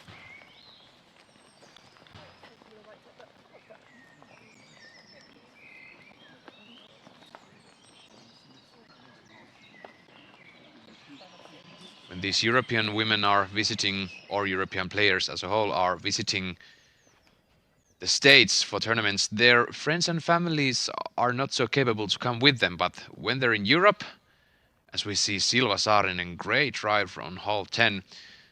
When we are playing in Europe, those nearest and dearest ones have more possibilities to come and see, and maybe caddy even for the players.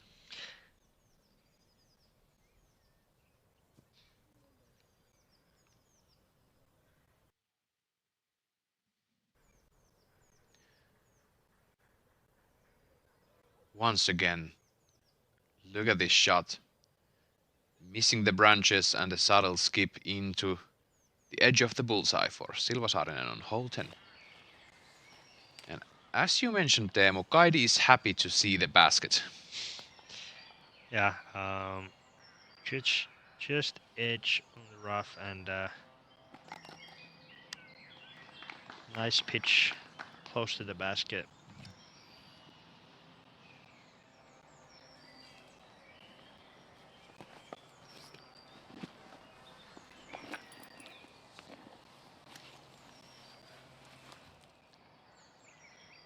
And Steen bidding for birdie and trying to be under par for the round. And she gets it. Great putt. She have had couple good runs on these out circle 2 putts and missed couple low, but now finally connects the first one.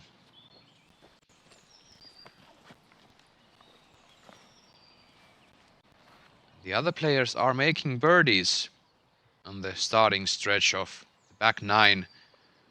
We have Sonja Laine 3 under. She's almost through the whole course.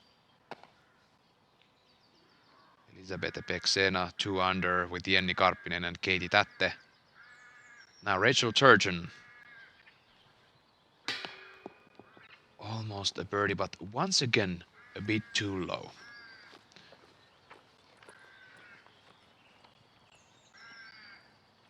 And I recall some similar struggles from Rachel from the last season. Yeah, her putt is like you need a very good rhythm and a flow to get the kind of putter high enough. So when you have a little nerves and jitters, it's easy to kind of miss low.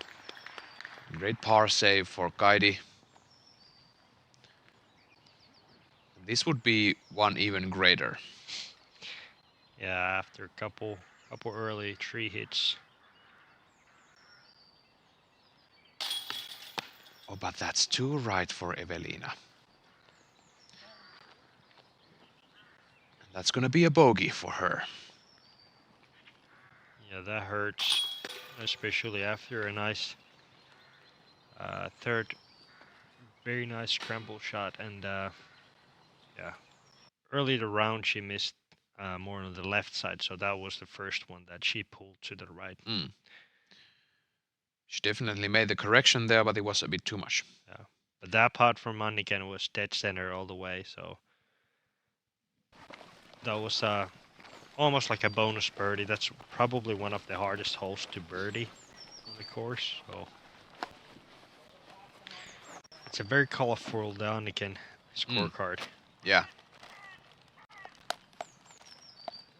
Let's go see hole 10, where we visited a moment ago with Silva Saarinen. Some trees to miss and some branches to miss. Yeah, this is still the second easiest hole, only 83 meters. The trick here is that because this tree is giant and you have these low-hanging branches, is to keep it low to get to the skip next to the basket. If you throw anything too high, it will hit the branches immediately and leave yourself like 20-meter putt. So that's the only thing to avoid this hole, and that's I would say this time around it's almost like a must get birdie hole, since after this hole there is a hard stretch of holes coming.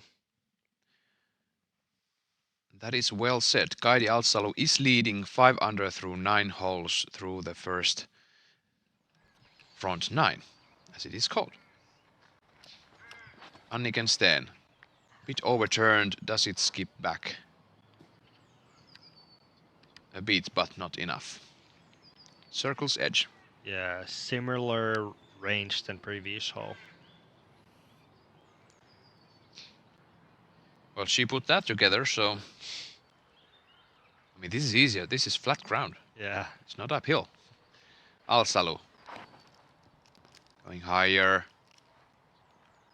Sweeping hyzer just under the branches, but hits a stump, I guess. Yeah, I don't know, is it still the grass like wet or something, but like we haven't seen too many skips yet, so There are those bit of bumps yeah. inside the circle. This is really similar looking.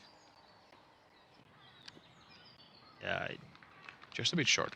It's very hard to get kind of under the basket since there's not much ground play. Would you say you need a low but powerful overstable drive? Yeah. This could have a potential. No. It gets a forward skip. Interesting. There is something on the ground. Yeah. Definitely. And you need luck to get the skip under the basket like Silva did.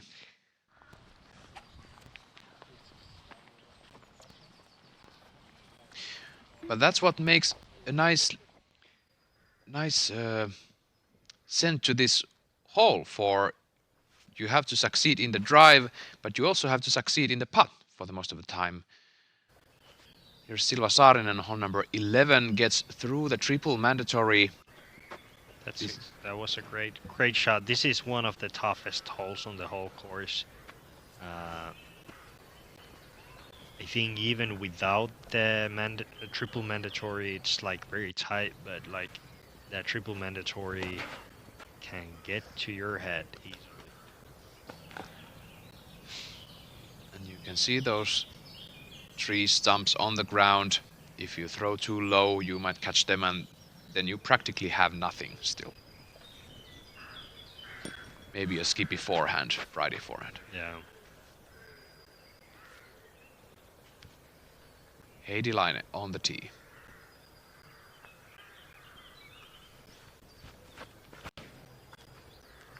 This is how you do it. Or am I too early? Is that too long? I think it doesn't. It's a dogleg to the right, so it's not that specific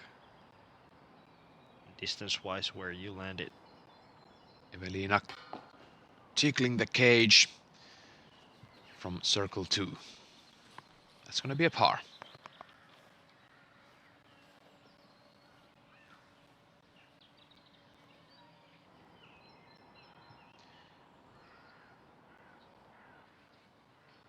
Turton for birdie.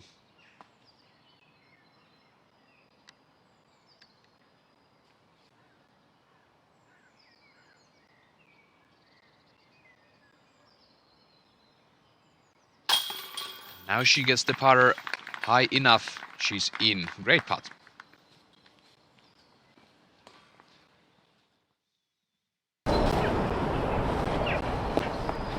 Stan, a moment ago, didn't quite get the birdie.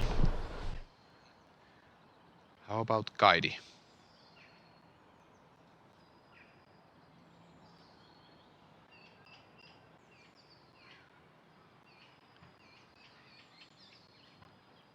Eight meters, Kaidi Alsalu, 7th birdie on the round through 10 holes. That's amazing.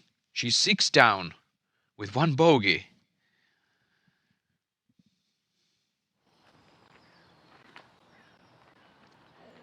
These other players, they need to start doing something. For Kaidi's going fast.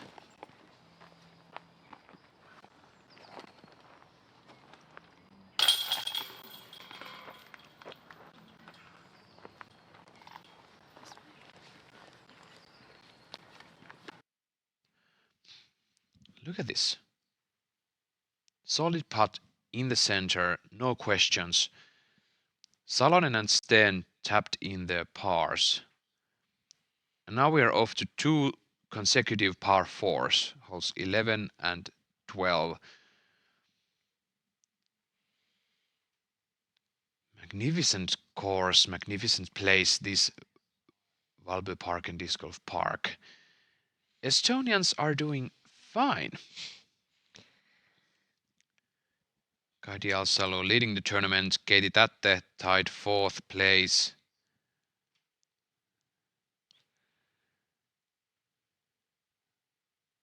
From Talsi, Latvia, Elisabete Peksena holding the tied 2nd place with Sonja Laine, 3 under. And Elisabeth still has 6 holes to go.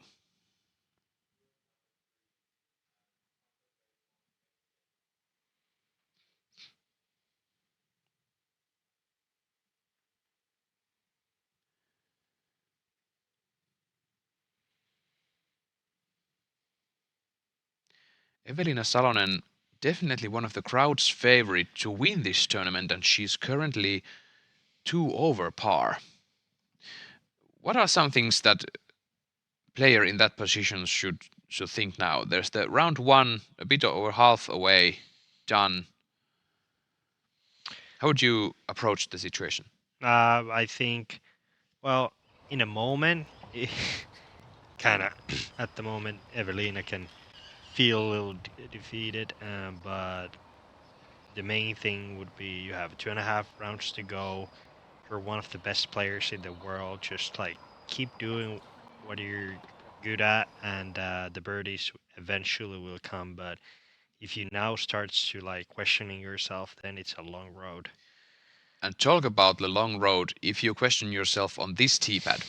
Yeah, this is kind of interesting. Oh, here is the optional switch, but it's just hit the triple mandatory and then try to found some sort of gap to this green. But all about the first shot, and I remember last year seeing like shots that it's not given to even reach to the triple mandatory. You have even trees earlier than that, so you really need to place your drive here.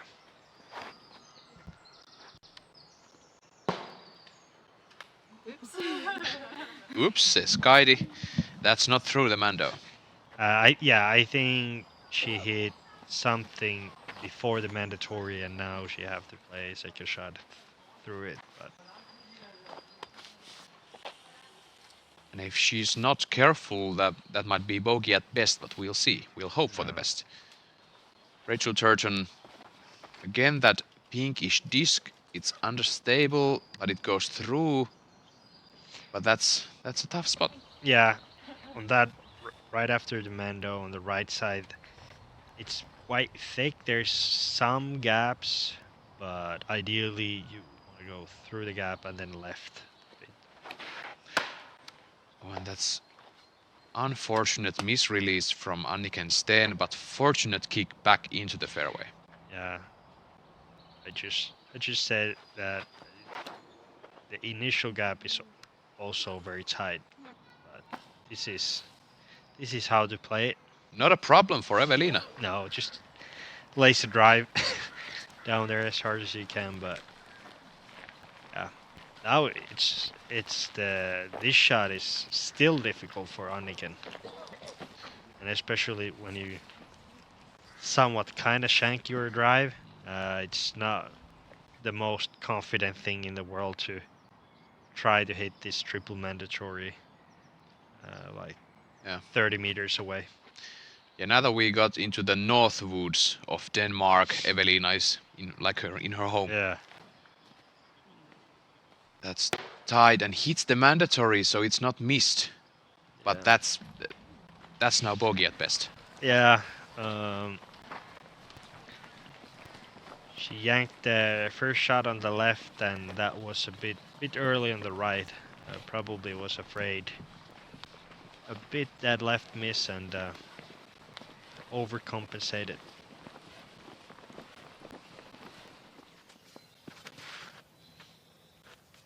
Silva Saarinen. Yeah, this is hole 12.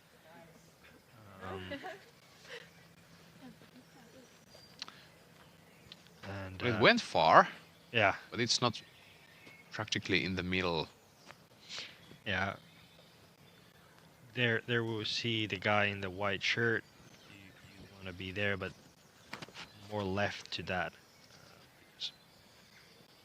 The fairway's right there between those bushes, then it turns to the right and up. Silva might have a great view, but Anneli took a really great drive. Yeah. And there was nothing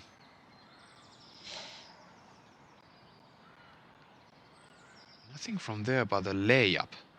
And Anniken is... that's a tough one.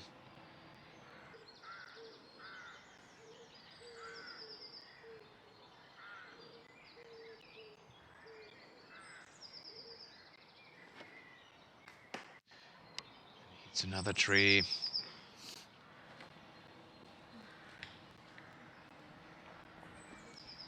The ground here looks optimal for some kind of cut rollers and wrist rollers. Have you been in positions that you have needed to take those in action? On this course, yeah. Sometimes it feels like you have more room because it's so narrow, but obviously not very optimal.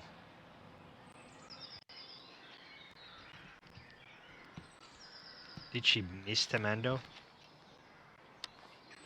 Did she go backwards from the mandatory line after she hit the tree in the mandatory? I mean, after the mandatory. Yeah. That's cruel. That is cruel. That is the new rule that was applied, I believe, last year. So if you make the mandatory correctly, but hit something and come backwards, you cross the mandatory wrong. Yes. That's a missed mandatory. Yeah.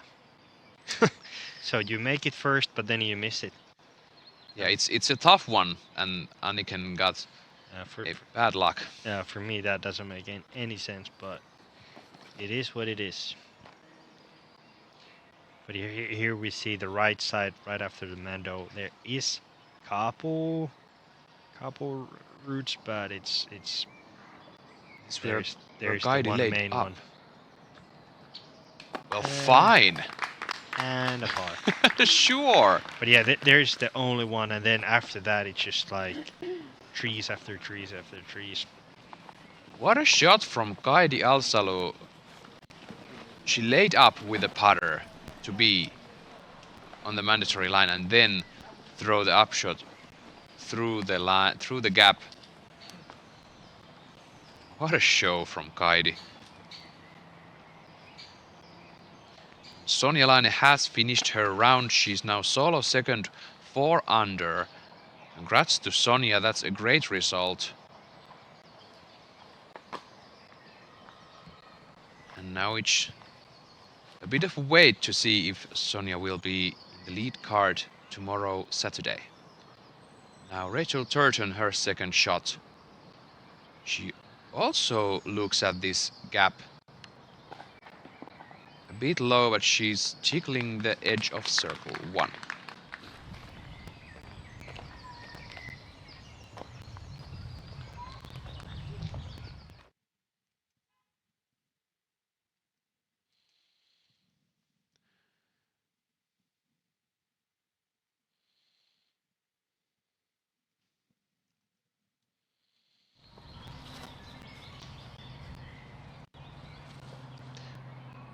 Salonen, this was a great drive. And amazing upshot, and she's in the bullseye for the birdie on one of the toughest holes on the course.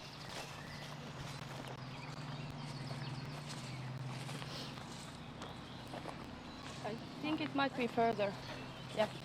The hole average is 4.57, so over a half stroke over par.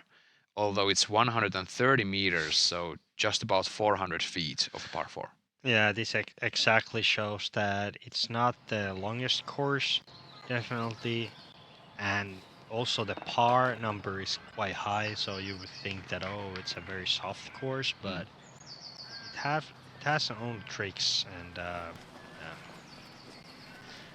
but then if you kind of place your shots like Evelina, then it was a fairly simple hole. Silva Saarinen is on the rise on the leaderboard. She's making great progress. Yeah, I'll say outside then. Yeah. Took the birdies on hole 10 and 11. Now she's putting for 1 on hole 12. Turton for birdie. This would be a great catch for Turton to get 2 under for the round. Tied 4th place.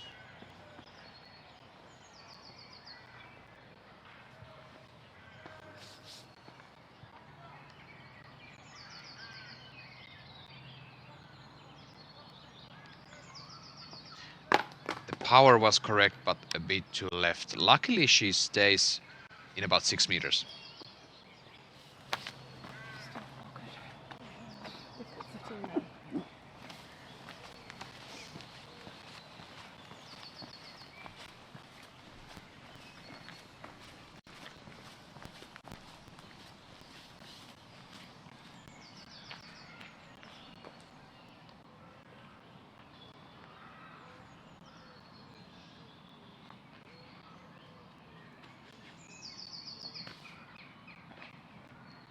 Turton for par.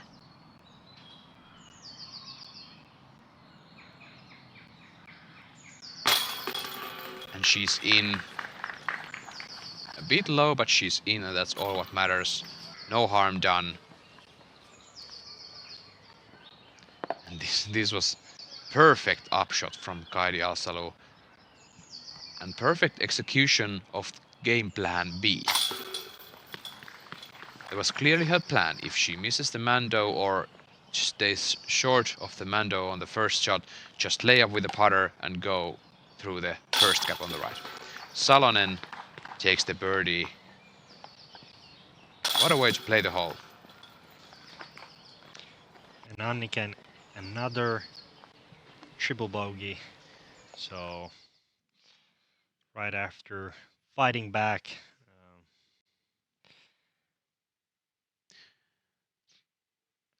Heidi actually had a solid chance, but just left the sidearm a bit to the right.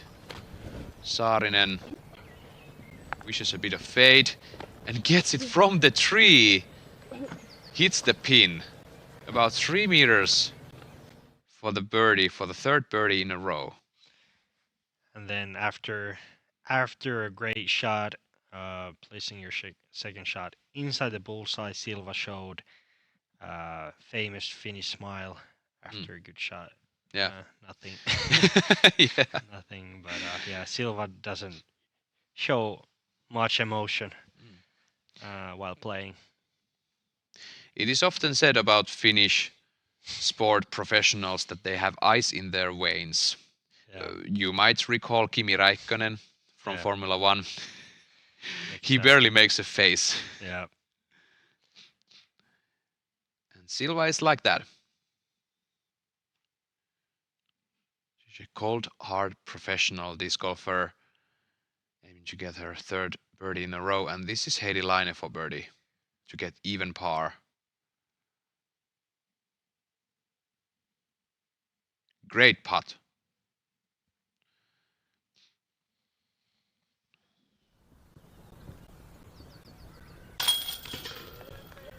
And with that birdie, Saarinen takes the tied third place, -3 for the round.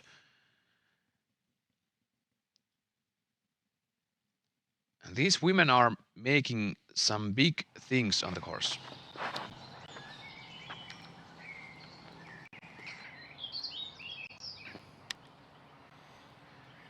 Salonen, her tee shot on hole 12, isering to the left. Was that long enough from Salonen, do you think? I think it might be actually too much on the left, but we'll see. Kind of went just behind the corner, but this looks ideal if it doesn't do that. That was almost ideal. Yeah, just a bit too much ground play, and I can tell those trees or bushes, how you want to call them, but those are very gnarly, and they don't really give anything free. And Rachel, short enough. Yeah.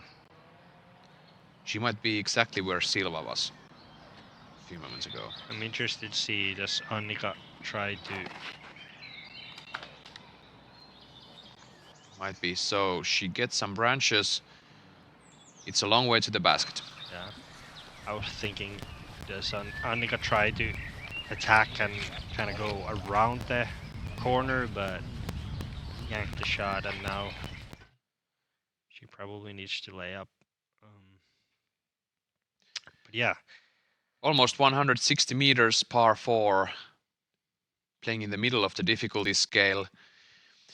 But this was one of those really, really heavy holes, if we can say so, when compared to which hole pays the most importance in the scores. Yeah, and especially over the years, back in the days, they didn't have the FPOT, and now when we're playing mid-May, it makes even more difficulty because the bushes are like full grown and they have all the leaves. So this is a big hole to play well and stay away from the bushes. And we are bringing you some new statistics on this Disc Golf Pro Tour Europe stretch. We have the hole weight factor with a Silva Saarinen on hole 13, almost hits the pin. Yeah, that's textbook and should look another birdie. Silva Saarinen got tired of birdieing and bogeying the next hole, and now she's looking for her 4th in a row.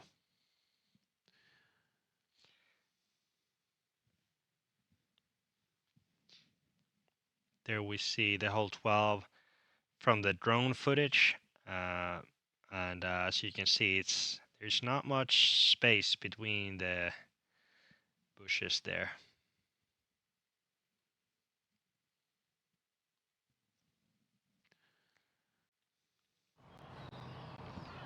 And Evelina, just like I thought, went just tiny bit too far, and as you can see that the branches are coming extremely low, these kind of bushes, and Evelina have a great sidearm, so. And these flex sidearms from standstill, Evelina has a really great percentage of getting them right, and if she hadn't clipped that branch, it might be in the bullseye. Yeah. But just a bit short, uphill putt from about 11 to 12 meters for Evelina for the birdie still. And now we're about to see a great view on how does it look when you get into these bushes, but as you can see, you don't have nothing from there. But Rachel is on the edge, so she's in the perfect, but Kaidi will be in the middle there, so most likely we'll have to pitch up the fairway.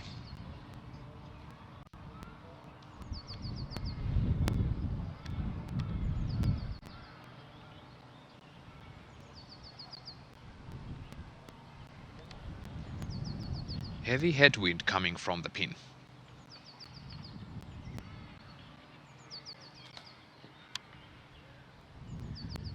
And that's looking like a par for Turton. She might run that, but I don't think that's wise. No.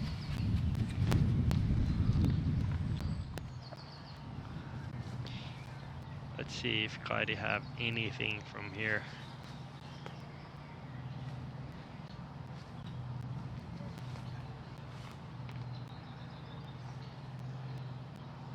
Something, maybe.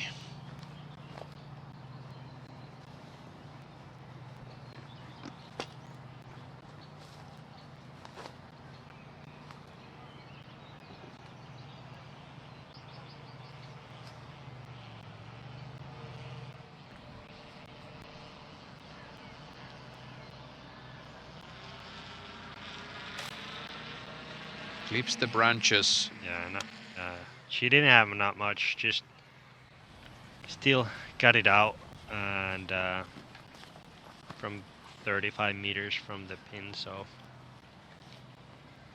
take a par and move on. Yep.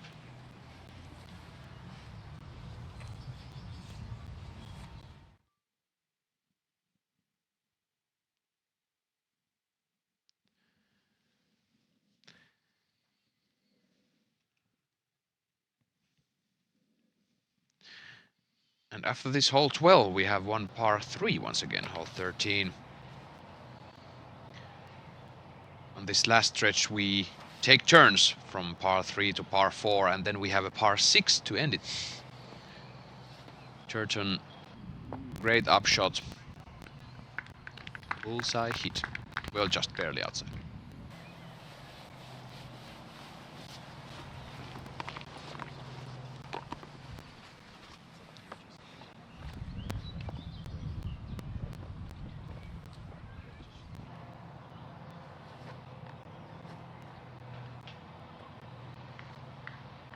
Anniken has to stretch out from the bush. Sidearm.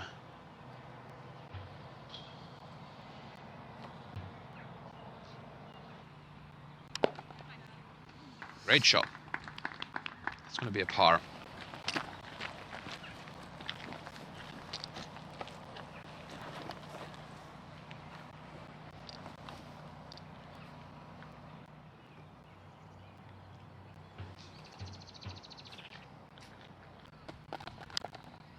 Real Salu deciding to mainly just lay up,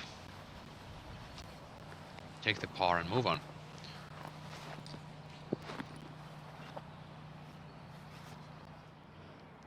Salonen for birdie. Had the height, but just a bit low on the power.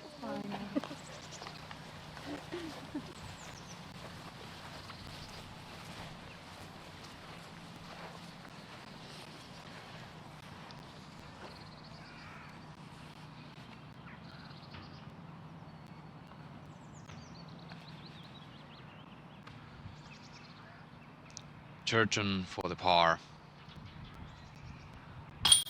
Gets it done. Sitting at -1 for the round. 3 birdies, 2 bogeys. Colorful scorecard. Just like Anniken Sten. Even more so with Sten.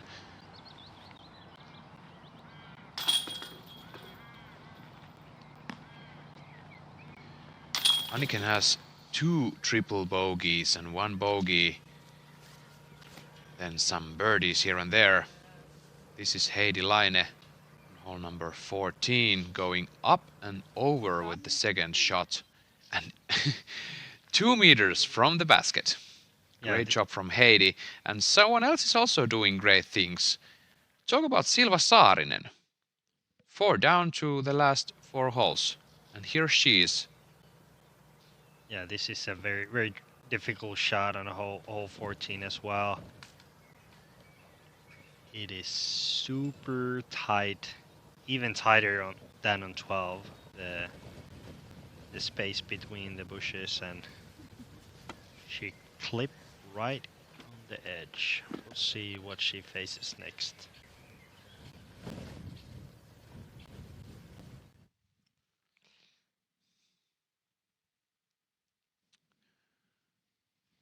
There has been some interesting discussions for the last weekend's DDO. We had a close call on the OB line with Emily Weatherman on the last hole, and here in Copenhagen, as you can see, we have those white strings marking the OB, so the actual line of the OB is a bit narrower.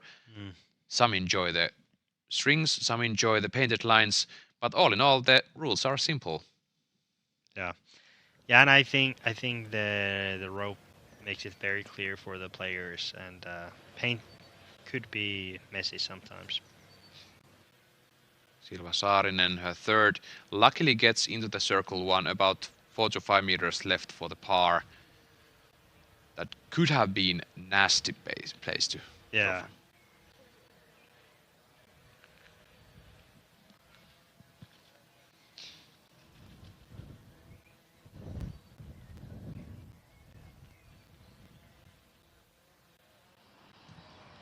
Evelina, hole 13, tee, going around, risking the OB a bit, but she's in 6 meters for the birdie.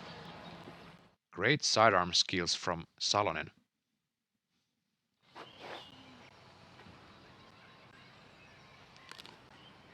Al-Salou going backhand.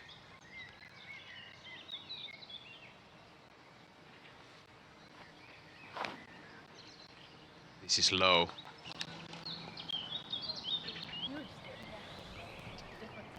It skates towards Circle 1's edge, but she's still about 13 to 14 out.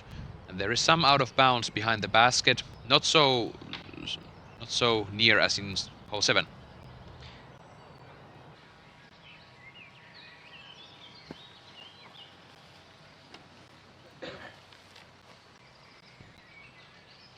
There we see, since this is a public park, some joggers and bicycles. We'll see around this weekend, but hopefully they don't bother too much to the players. And Rachel Turgeon showing us that pink disc again. Yeah. Yeah, I feel like Rachel's style of play is super simple. She have couple discs that she leans on almost every hole and plays the same exact shot over and over and over again. It also looks okay if it goes forward a bit short from Sten. But yeah, I wonder if Rachel Turgeon has any more than 3 discs in her bag. Yeah, I think the rest of the set looks full bag, but rest of the set is probably just to keep the 3 disc upwards. Yeah, on their side. But yeah, definitely plays very simple. And I think that's the way to play. Also, you have your favorite discs that you know exactly how they fly, and then if you're good to throw them, just throw straight shots. And I mean, Rachel is very good throwing straight, and yeah, that's usually always good if you can throw straight. Kaidi Alsalo from circle 2. Is this a layup? Yeah. That's a soft beat, but mainly a layup. Yeah, this one of the things on this course is as well, since this is also open for playing throughout the year, and most of the holes and pin placements are here all the time, so we see lots of these greens that there's not much green grass anymore, so you get lots of slides and skips. But that was a great circle 2 putt from Anniken. Yeah, just barely outside circle 1, and is that second or third this round from Anniken? Yeah, at least the second. At least the second. Great. And I can tell that if you're a step putter, you really enjoy the range of 11 meters. Yeah. It's just better than 9. And Evelina Salonen connecting far away, gets the birdie and finally even for the round. She's had some big troubles. Yeah, that was a key make. That was a very solid rhythm and hit the dead center. So hopefully Evelina can keep the pedal on the metal, so to say. Turgeon, after going long from the tee, gets it over the rim. Yeah, barely. Felt like there was some after the release, the hand still raised, and yeah, and she knew it was kind of low out of the hand, but just barely over the rim.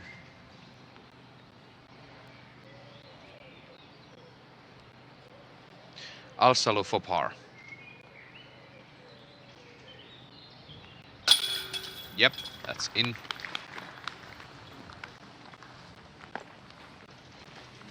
We're continuing the 40th anniversary celebration of both the AVR and the XD. We're bringing back the hands stamp for the AVR in a KC Galactic plastic. If there is any disc that is iconic to disc golf, it's the AVR. And in the XD, the original AVR XD artwork coming back. And this is available in a metal flake black star.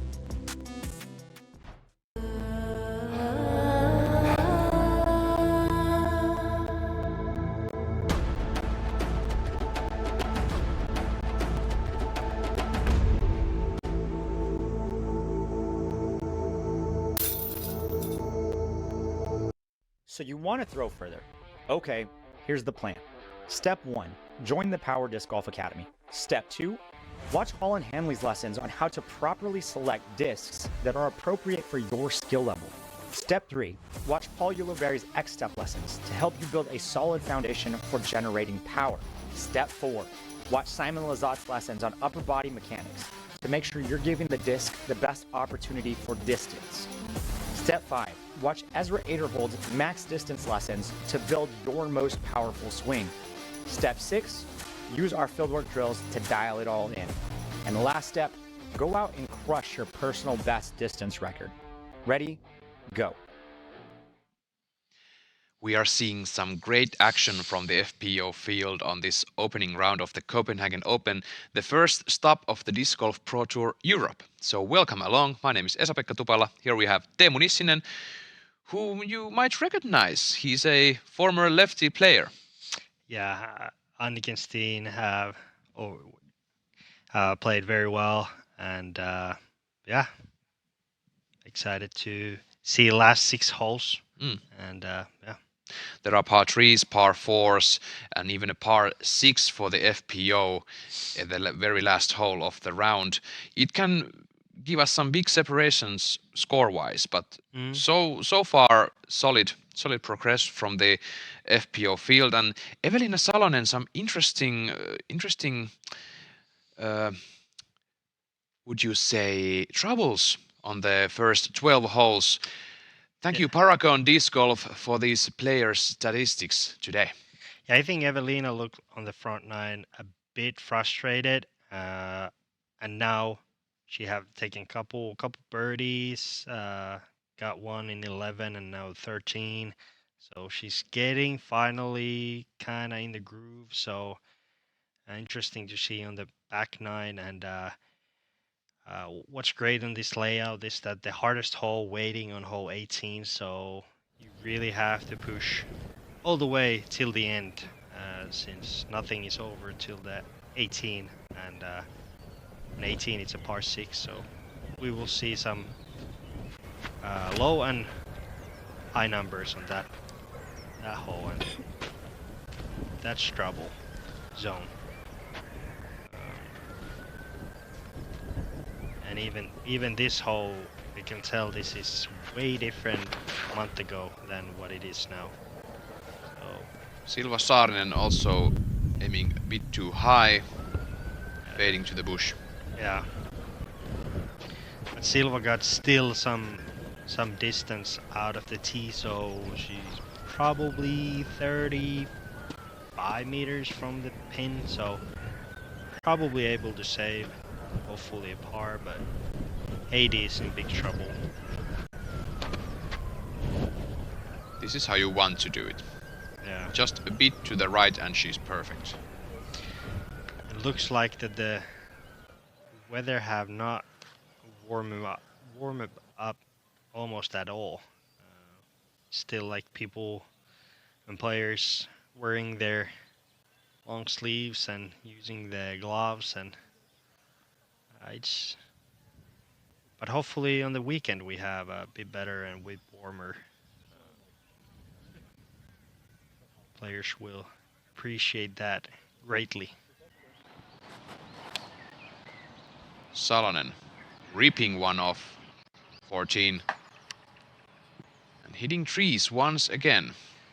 Yeah, I would say that's the kind of the only place you don't want to be, because you have to go the second shot, you have to go kind of like high over the bushes and like high spike hyzer, and now it seems like Evelina stayed kind of under the tree on the right side. So even missing this bit to the left, it's not that bad.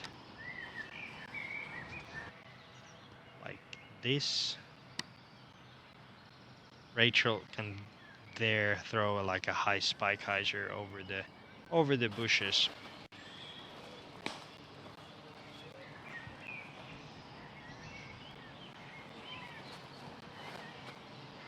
Sten. Interesting to see what's her game plan on this hole. Basically the same spot as Evelina, but couple meters forward. Yeah, a couple meters further. interesting to see what she can do from there. She doesn't really throw up end hyzer shots, just like a sidearm hyzers and backhand hyzers only. Kaidi Alsalu. Solid drive. Yeah, that's great.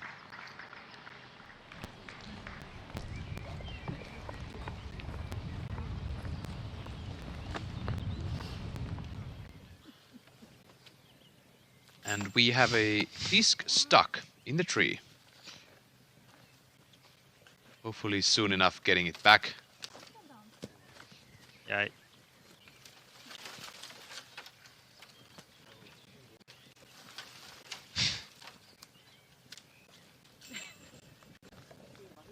That's... And yeah. Matei Bushes Verlia, staff of the PDGA Europe, yeah. helping Silva out with the disc. Yeah, but the bushes are very thick.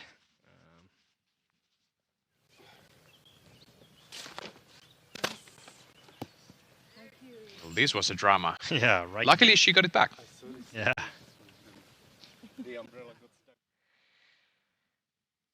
And also, since the bushes are thick, sometimes it's hard to get into them, so it looks like your shot, like Silva's shot was high and fading, but it also, it's not easy to get like middle of them. Yeah. But it's kind of like flipping a coin. For situation. sure. For sure. I think what is Salonen looking at here? How much does she need to go to the pin? From the pin is probably, I would say, like a 90 meters, and the options are low backhand skip shot, or like a high flex backhand over the top, but she go kind of low. Goes through. And like this? Yeah. Great shot from Evelina. About 7 meters left for the birdie. Yeah. She turned the tables here. Yeah, looking very, very solid, and I think that's exactly. She just needs to keep fighting and get to the clubhouse, kind of like anywhere, like 4 down, kind of puts the score there, and then going tomorrow on front 9 a bit better. Anniken Steen. Talk about ups and downs on one round. That's Anniken Steen today. How many birdies she have? She had probably like six birdies. 6 birdies, 2 triples, 1 bogey. Yeah. And I can. It's one of those rounds. Like, you feel good. Pretty much, you throw basically good shots, and then you just like blow up on a couple holes. Yeah. And it's just. It's kind of weird because it all happens in like a couple minutes. I don't know, is Kaidi almost too close? Going really high. Does it spike? Not enough. She's outside circle 1, almost in the edge of circle 2, and she has trees to mess with. Yeah. Yeah, that wasn't. Here we see on from the drone footage that there is not too much gap between the bushes. And Rachel is very, very close to them, but I think Rachel will try to go over them. I didn't see where she ended up, but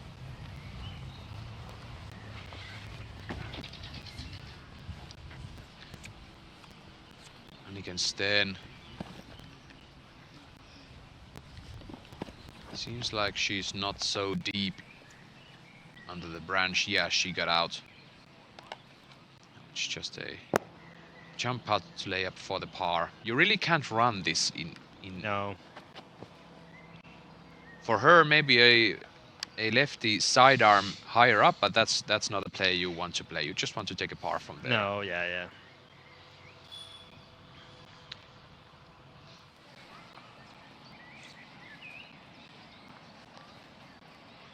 And Actually, Turton has some troubles. Yeah, and I think this hole, especially, have got harder just by the fact that all the trees are blooming and it just already feels like summer. When it was earlier couple weeks, there was much more space on this hole and the approach shot was a lot easier. So yeah, and like I said in the very beginning, they don't really have rights to do some like tree work, so to say. Like they are not cutting here like trees or branches. It's a public park, and it's kind of like living wild there. That's a pretty good shot from Silva. That's a great shot from Silva. Great distance on the drive. Heidi laying up and still holding a 2-stroke lead.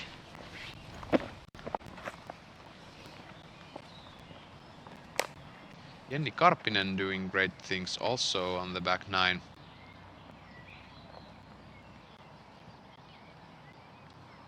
He's gotten 4 birdies on the back nine practically, or back 10 practically. Yeah. Evelina Salonen takes the birdie. She's had 3 birdies in the last 4 holes, and now she's under par. Yeah.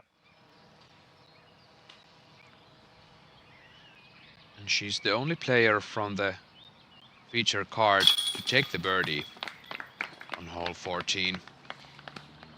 And I think the rest of the holes suits very well. Evelina as well. The next one requires big, long, straight shot. And then we play one kind of long-ish uphill hole, and then 18 especially is good for players that have a long arm. Look at this from Silva Saarinen. Again, almost in the bullseye for another birdie, if I'm correct. Yeah. Monstrous shot from the tee.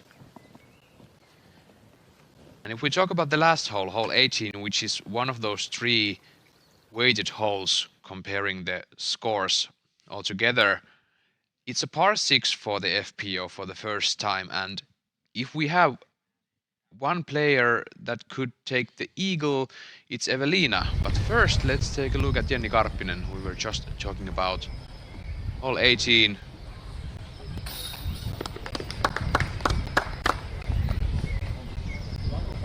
Coming right up after these 2 other tap-ins. Here is Karppinen. Taking the par on hole 18, finished 3 under, solid round.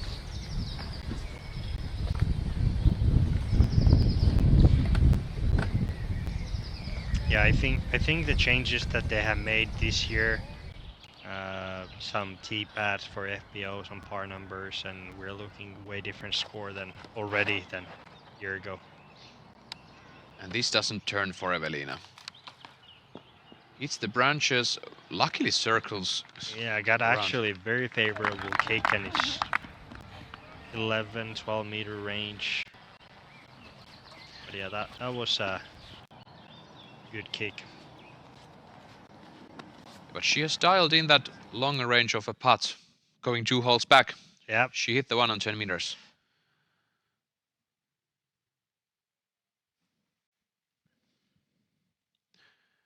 Turton, this goes straight and almost in the circle. Yep. I think that's just inside it.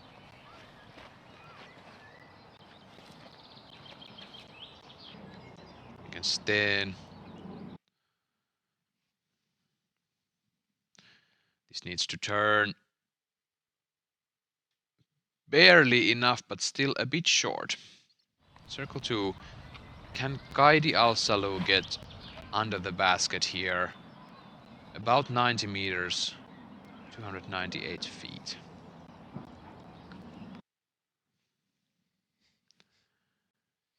This has power. Get in. And that's pin high, but that's circle's edge also. Yeah. It's probably one of the hardest birdies to get, since it's like still a quite long hole, but you have to throw it dead straight and not much space to have a full flight. That is correct.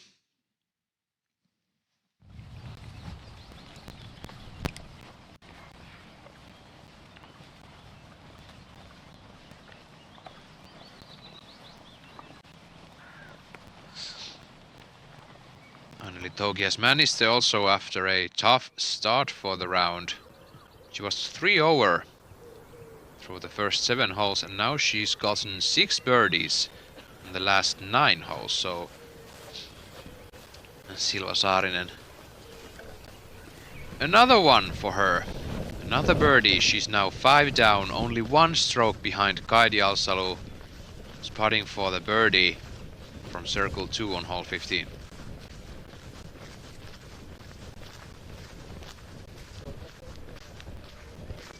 Erilainen takes the par.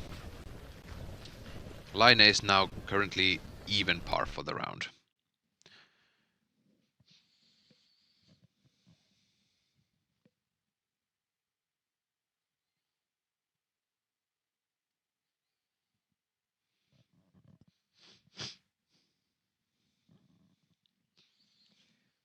Looks like we have a Circle 2 festival coming up here in live on Disc Golf Network. Evelina for birdie. That looked very, very solid right after the hand, but just tickles. Didn't stay, but Evelina is still all smiles. And with her sister in the bag. Yeah. In the bag for her this tournament. Kaidi. And that's low. Interesting. She hasn't missed low this round. No, seems like there is some wind coming. I think early part of the round it was very, very calm, but now it seems like the wind is picking up. Might do some tricks to the players. Rachel Turton for birdie on hole 15. And that's a bit high.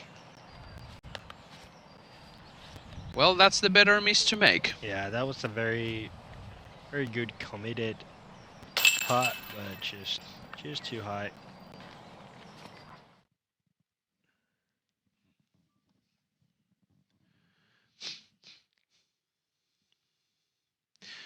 For some reason, this hole seems to me to be one of the hallmarks, one of the sceneries from Copenhagen Open. It's a basic hole, but then you have those giant traps on each side of the fairway. Yeah.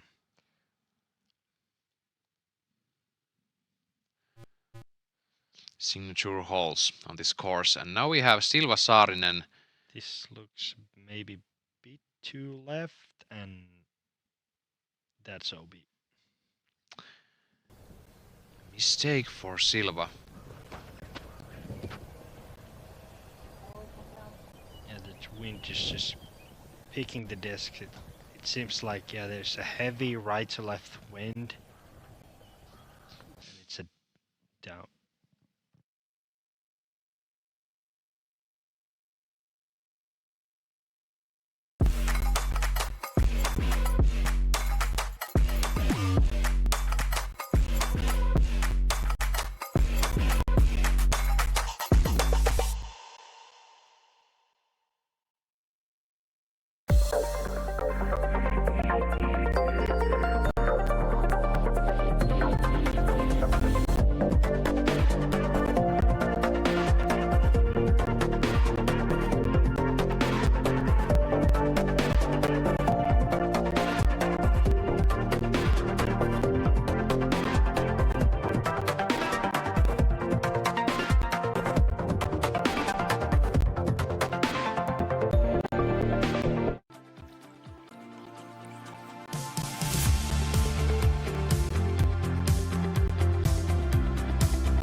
And we have 3 holes to go for this opening round.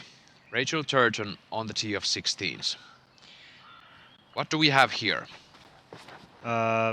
This is one of the only holes that we have some elevation change, and we play this on uphill.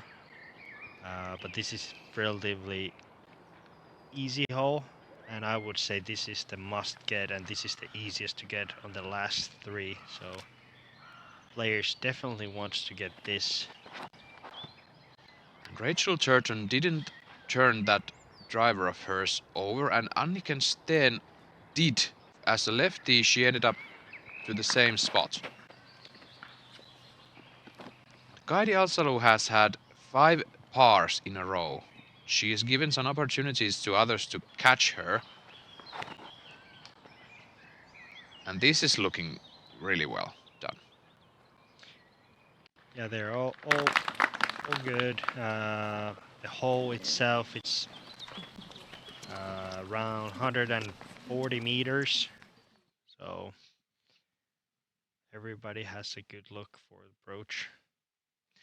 And Silva is, and this is probably the trickiest green of them all. And now she's putting for bogey. Yeah, putting for bogey. On a paper, sounds a fairly easy 90-meter-ish par 3, but wind elevation and then raised basket, it's just combination. And she gets it. Yep. That's a crucial bogey to save. But that is bogey nonetheless, and it's 4 under for the round for Silva.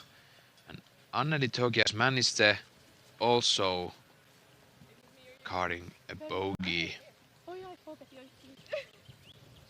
Yeah, I believe Anneli went OB left as well, which is very easy to do. They had a serious right to left wind off the tee.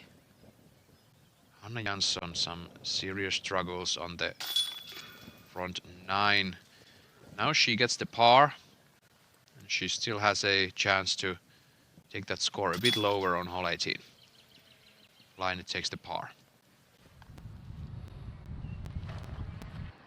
Alsalu, this should be a stock upshot, but it can challenge your mind for it's so open and so simple, should we say. Yeah, and right after the basket, it actually slopes downhill. So if you come up to the green with like too much speed or like lots of angle, it could roll away easily. Rachel Turton, solid upshot with the sidearm. Yeah. She's about 5 meters away. I thought she was too much to the left, but that's fine of a position.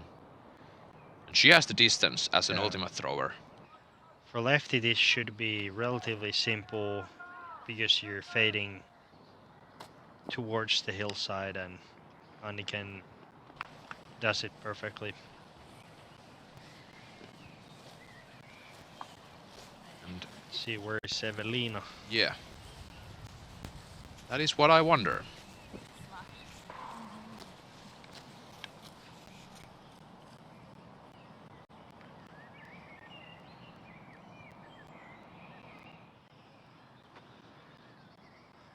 Here she is.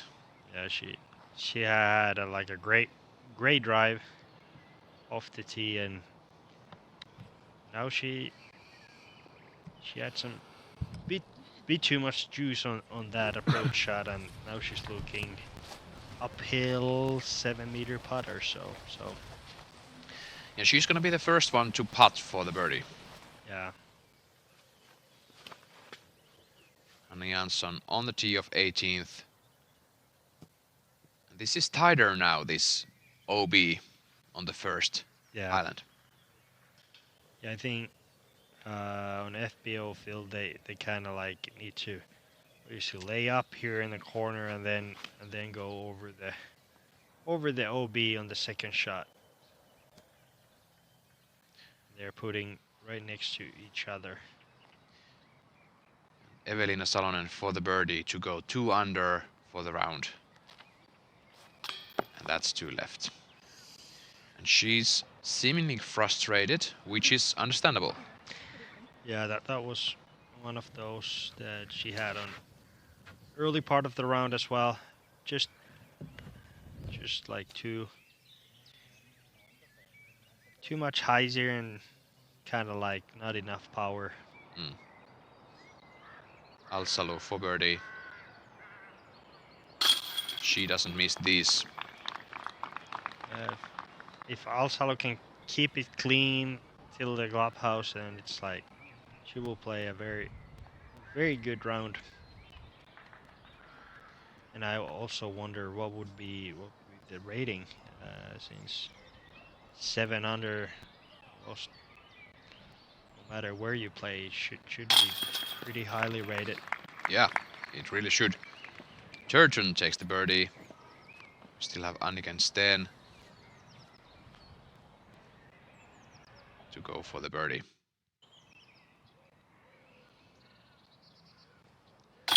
And that's in for Anniken. Great job. And she now has 7 birdies on this round. But she has those 2 triple bogeys and 1 single bogey. Salonen has to settle for the par. Kaidi Alsalu with 8 birdies and 1 bogey, leading the tournament 7 under. Now we see Silva Saarinen on the tee of 18th. And this is going to the place where it should be. Yeah. Do you think Evelina might go to the second island from the tee? She's now a bit far behind, as we see hole 17. Yeah, interesting to see. She have an arm, definitely, but we will see that in a bit. 17 is the 6th hardest. There's nothing too crazy off the tee, just the hyzer, but this elevated green mountain, and then you have left side, you have the OB, can kind of bring the big number in play. Especially it's easy to go like around the baskets a couple times.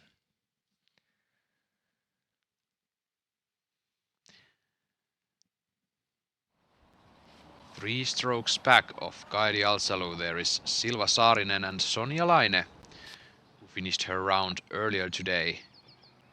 4 down, both of them. Rachel Turgeon here seen driving her away on hole 17. That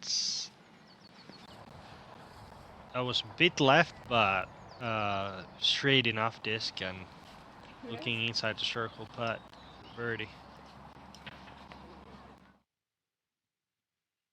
Against then, what should a lefty do here? You must know. Yeah, I think she's taking as far as right as possible on the tee, and then put it as wide as possible, and then let the disc drift back. And wow, that's like this. That's exactly how to do it. But. What a shot from Anniken Steen, showing 0 nerves on that really tough shot. This is a righty hole, I should say. Kaidi Alsalu aiming to go over. Does this hyzer? That looks good if it sits down. It sits down barely. About 2 feet from out of bounds. Half a meter. I think Evelina will take more like a wide and more spike angle. Is this too wide?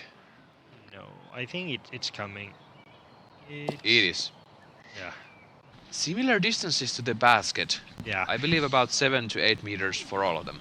Yeah, it's very hard to get it like landing top of the hill. So mostly you get the 6, 7, 8 meter putts. Let's roll back that Zuka replay for Evelina Salonen. What a powerhouse. Yeah, that was like a big high hyzer, some sort of distance driver, and yeah, looking at another birdie. Thank you, Zuka, for that replay. Maybe we should see a star frame here. That would be cool. Yeah, every player has similar range on a putting, but on this screen anything is possible. I think anything from star frame to kind of big numbers is possible. We'll see. And it's great to see this hole to be the 17th for this might be a layup if you're on the hillside and you know that you have an edge, you might just lay up. Yeah. And then there's the 18 to mess with your head. Who is first one to putt? Is it Kaidi? Seems to be. 8 to 9 meters uphill.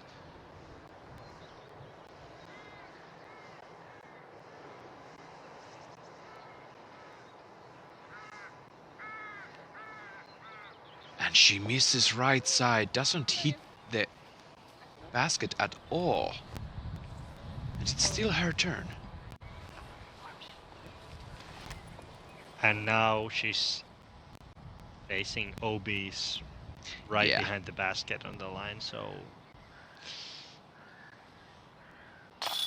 And Anniken Sten shows us how it's done. What a putt. Second birdie in a row. And that puts Anniken even par today. Yeah. With 7 birdies. That's wild. That's not a boring round. No. Now Alsalo, this would be critical to get. Yeah, she changed her straddle putt. Interesting choice. Kind of, but... And she gets it. Makes it. That's a big, big save for Kaidi Alsalo to stay 7 down for the round.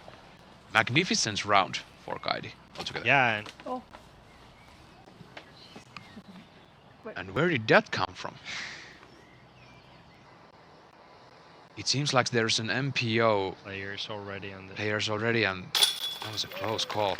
Yeah, Rachel, great birdie. But yeah, for Kaidi, I think she have had only 1 bogey on all day, so keep it very clean, making all necessarily putts, and that's the key to success here. Salonen for birdie. And she misses short left. Does it roll far?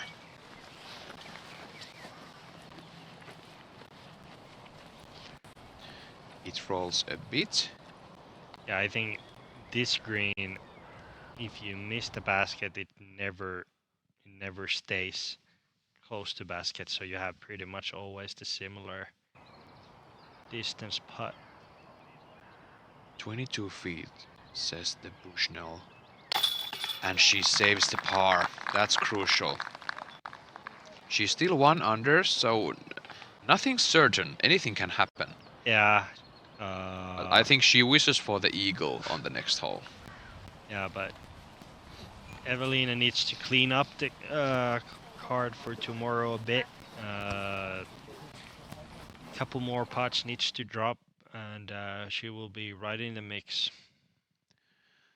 And here is Silva throwing second on the 18th. Great shot.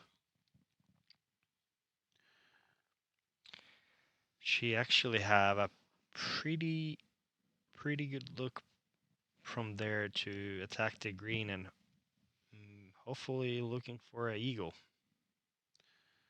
Jansson, this is shorter. I believe aiming for the birdie.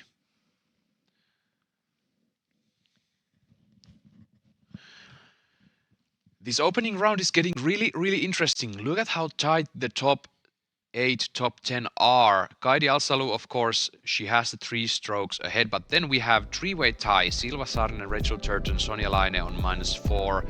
Karppinen, Tokias Männiste, Tätte and Juri Chikova -2, or actually, yeah, sorry, Karppinen is -3, yeah, so she's solo 5th. It's really tight, really tight. Yeah, very stacked leaderboard, which is very pleasant to see, especially in the first day. Hopefully after tomorrow as well, it would make much more interesting on Sunday if there is many players on contention, and yeah, it's always fun to watch when the pressure is on. Here's Silva. Owen hits the tree, guardian tree, so she's now aiming for the birdie. That was her 3rd shot. She's about 40 meters away, even further. Yeah, somewhere not too far away, but. And we've seen her throw those putters in from way downtown, but I think this raised basket and OB behind it, it's not a place to run anything. No. Jansson, she's going for the birdie on 18.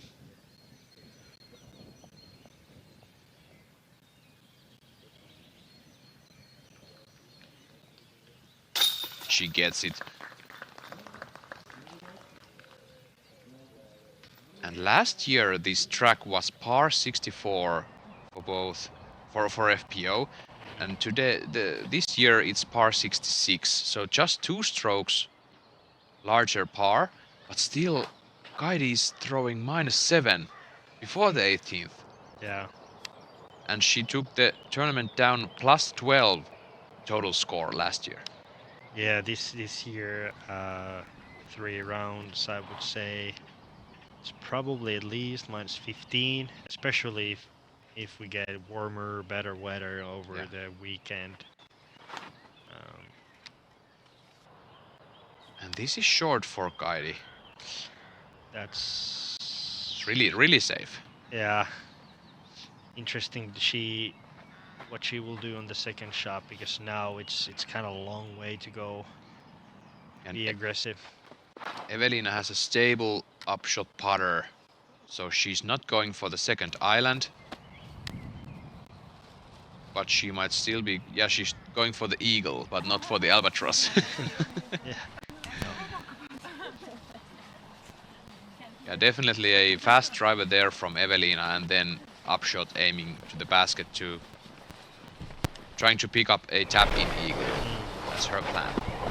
Turgeon just a moment ago, pushing Heiser, and now she got some branches. Yeah. Score conflict. The last hole, like. Oh, maybe I have. I think this is Silva's birdie, I believe. Yeah, I do believe so. Yeah. So she finished 5 down for the day, and she's one of the front runners also here in Copenhagen. If she can clean the scorecard slightly, she have 4 bogeys, 9 birdies. It's a great. Thank you for the round. Yeah, thank you. Round, so. Don't forget to verify everyone. Yes. Definitely can. Interesting to see can some lady get to the double digits on the weekend. And if I heard correctly, they had some score conflict there, so they had to check the scorecard to make sure that they are all correct before turning it in. Kaidi, 2nd shot on 18th, going over. It needs to Heiser, it seems to do so. Yeah, defined center of the fairway. Yeah, no worries there.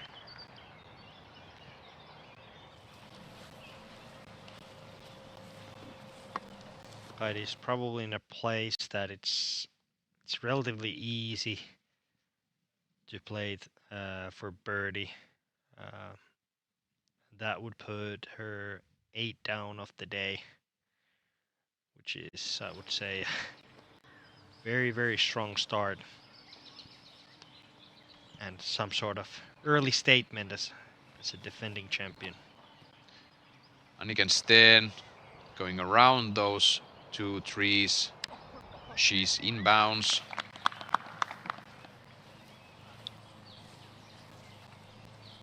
Aiming for the birdie at this point. And it's really interesting to see if Salonen is capable of making a huge drive here, aiming for the tap-in eagle.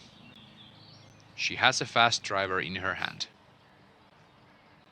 Does she have a line? A deep breath. Huge rip going around the trees on the right. And it's on the fairway. She has a chance. And she has that sidearm game, or she could go through the woods. Yep. Great shot from Evelina. Rachel Turton under the tree, unfortunately. Decisions.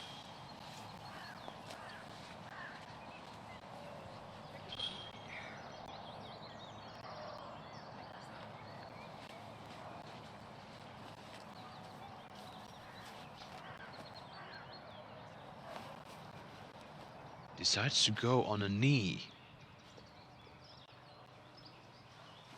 Pattern bending from the knee. Or practically just a backhand drive from the knee.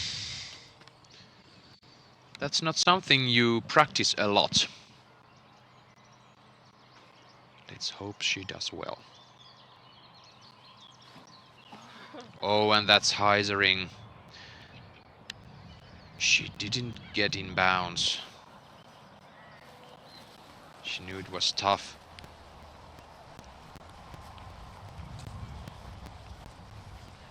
And that's a risk you take. You decide to take that risk. Now it didn't pay off. Yeah. Off the tee, actually, Rachel's drive looked the best of them all, but just landed under the one crucial tree that you can't land it, and now she's paying the price. Yep.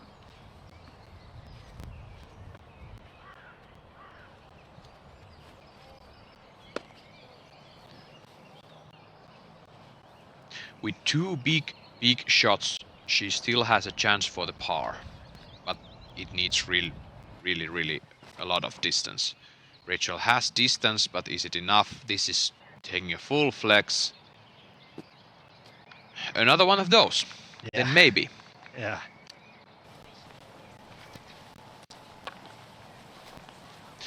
All in all, Rachel has a really great round on her card.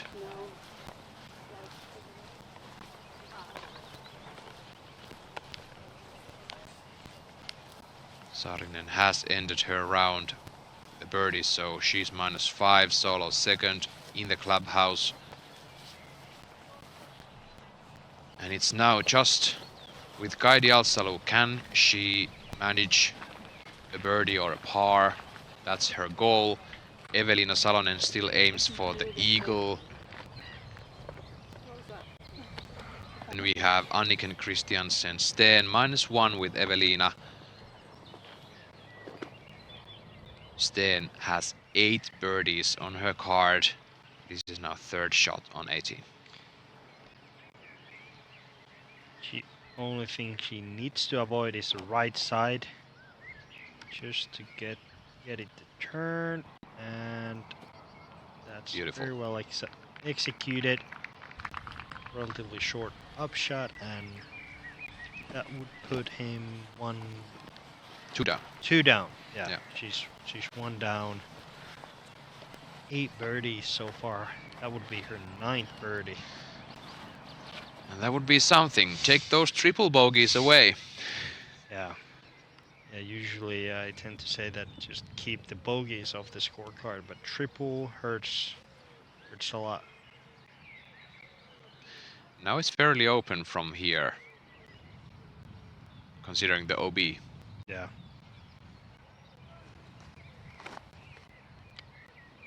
Oh. Yeah? It challenged it on the right side, but I think she stayed inbounds. There is a OB line through the woods, but... True, that's true. We hope she's safe. Kaidi Alsalu, 5 events this season with 3 victories, 2 B tiers, 1 C tier. Now she's having a grand opening on her season's big events here, Copenhagen Open, that she took down last year. But let's see, Evelina Salonen, full flex. Can she do it? And that's out of bounds for Evelina. And that's gonna be her 5th going under the basket.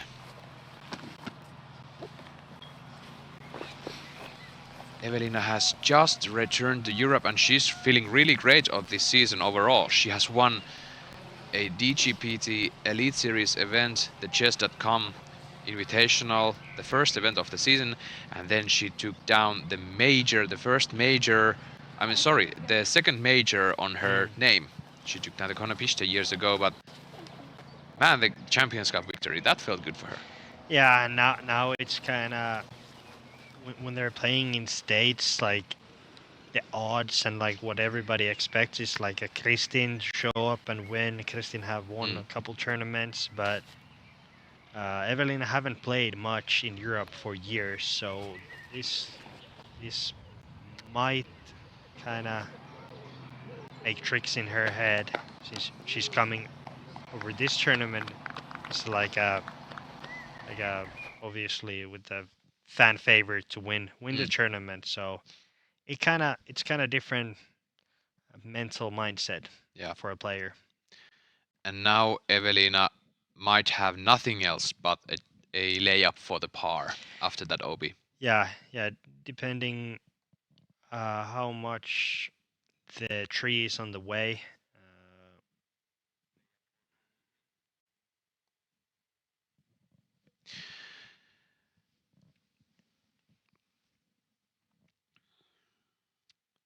So you can see the tight OB there going round the circle 1. It's a great hole to end your round if you are successful, but if you don't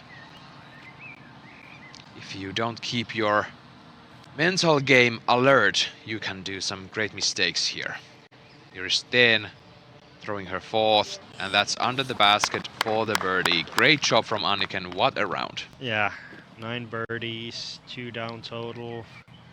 But I think what she needs to take out of this round is that she played very well most of the round. Just avoid the big numbers or bogeys, and you can be still in the mix on the Sunday.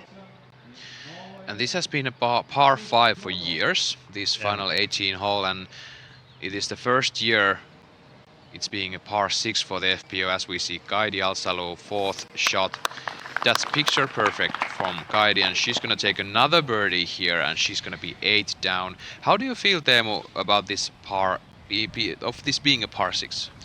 I think it obviously with the par 5, we'll see a lot of big numbers and bogeys and doubles, but it's a kind of soft par 6 for ladies. Not super fan of it, but I think it's been a trend now last year or two, kind of like raise the par numbers on FPO side.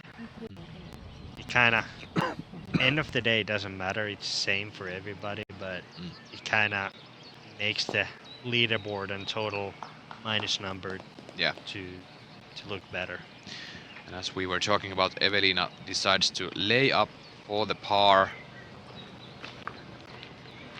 For my personal opinion, I really like those chances that we have in order to make those par 6s. If we make them tactical enough, they could really open some new dimensions to the game. Yeah, but this hole is very fairly simple. Everybody plays the same drive, and then it's just like that is true. Couple more drives. And here is Turton for the great par save. If this one goes in.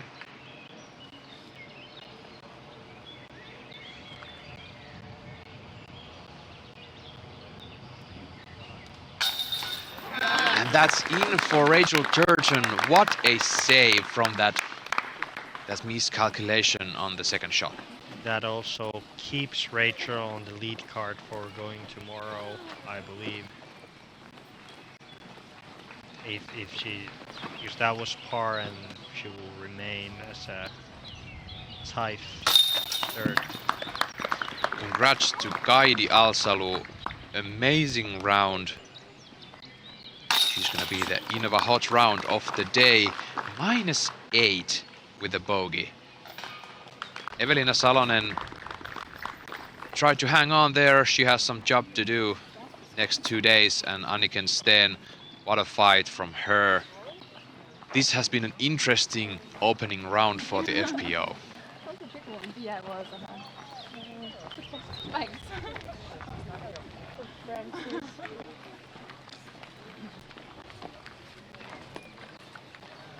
Some of the MPO players already on the field, Do we just confirm it here? playing their round, and we still have a few hours before the feature cards take their tee-offs on hole 1.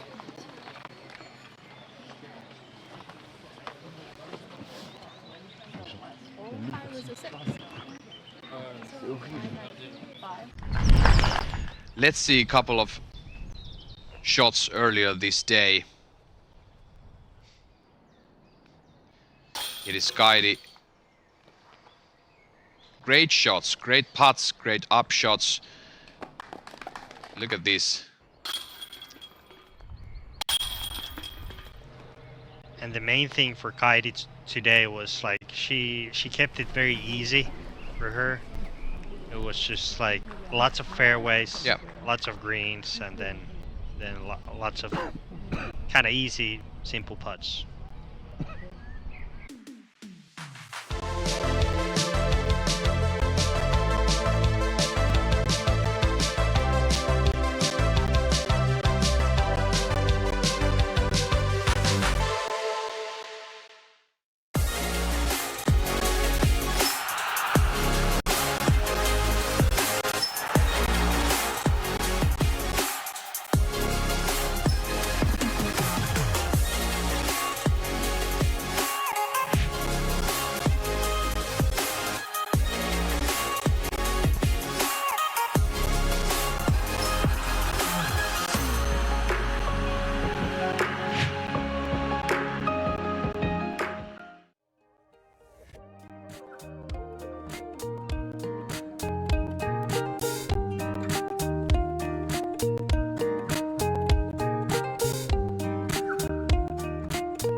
What a day for the FPO. Copenhagen Open 2024 has been opened. Teemu Nissinen, what do we take home from this round? I think lots of birdies. First of all, couple big numbers, but overall, both of our feature card played fairly well and clean golf. Good shooting, and yeah, excited for the weekend. I think we're gonna see hot scores. And we have OTB shot of the day coming up also. We have a couple of options. I think it's from Kaidi Alsalu altogether. Yeah, definitely Kaidi had some very good shots. I would say hole 4 drive. What is your prediction? I might say it might also be the 11, hole 11. Let's see what it is.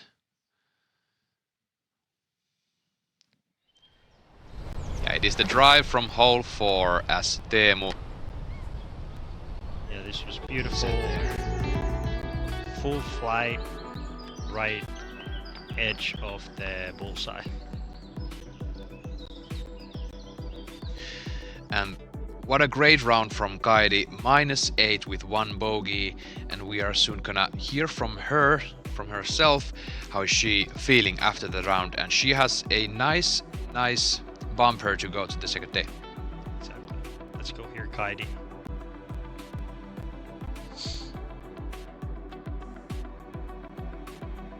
And now we are ready with Kaidi. Let's go there.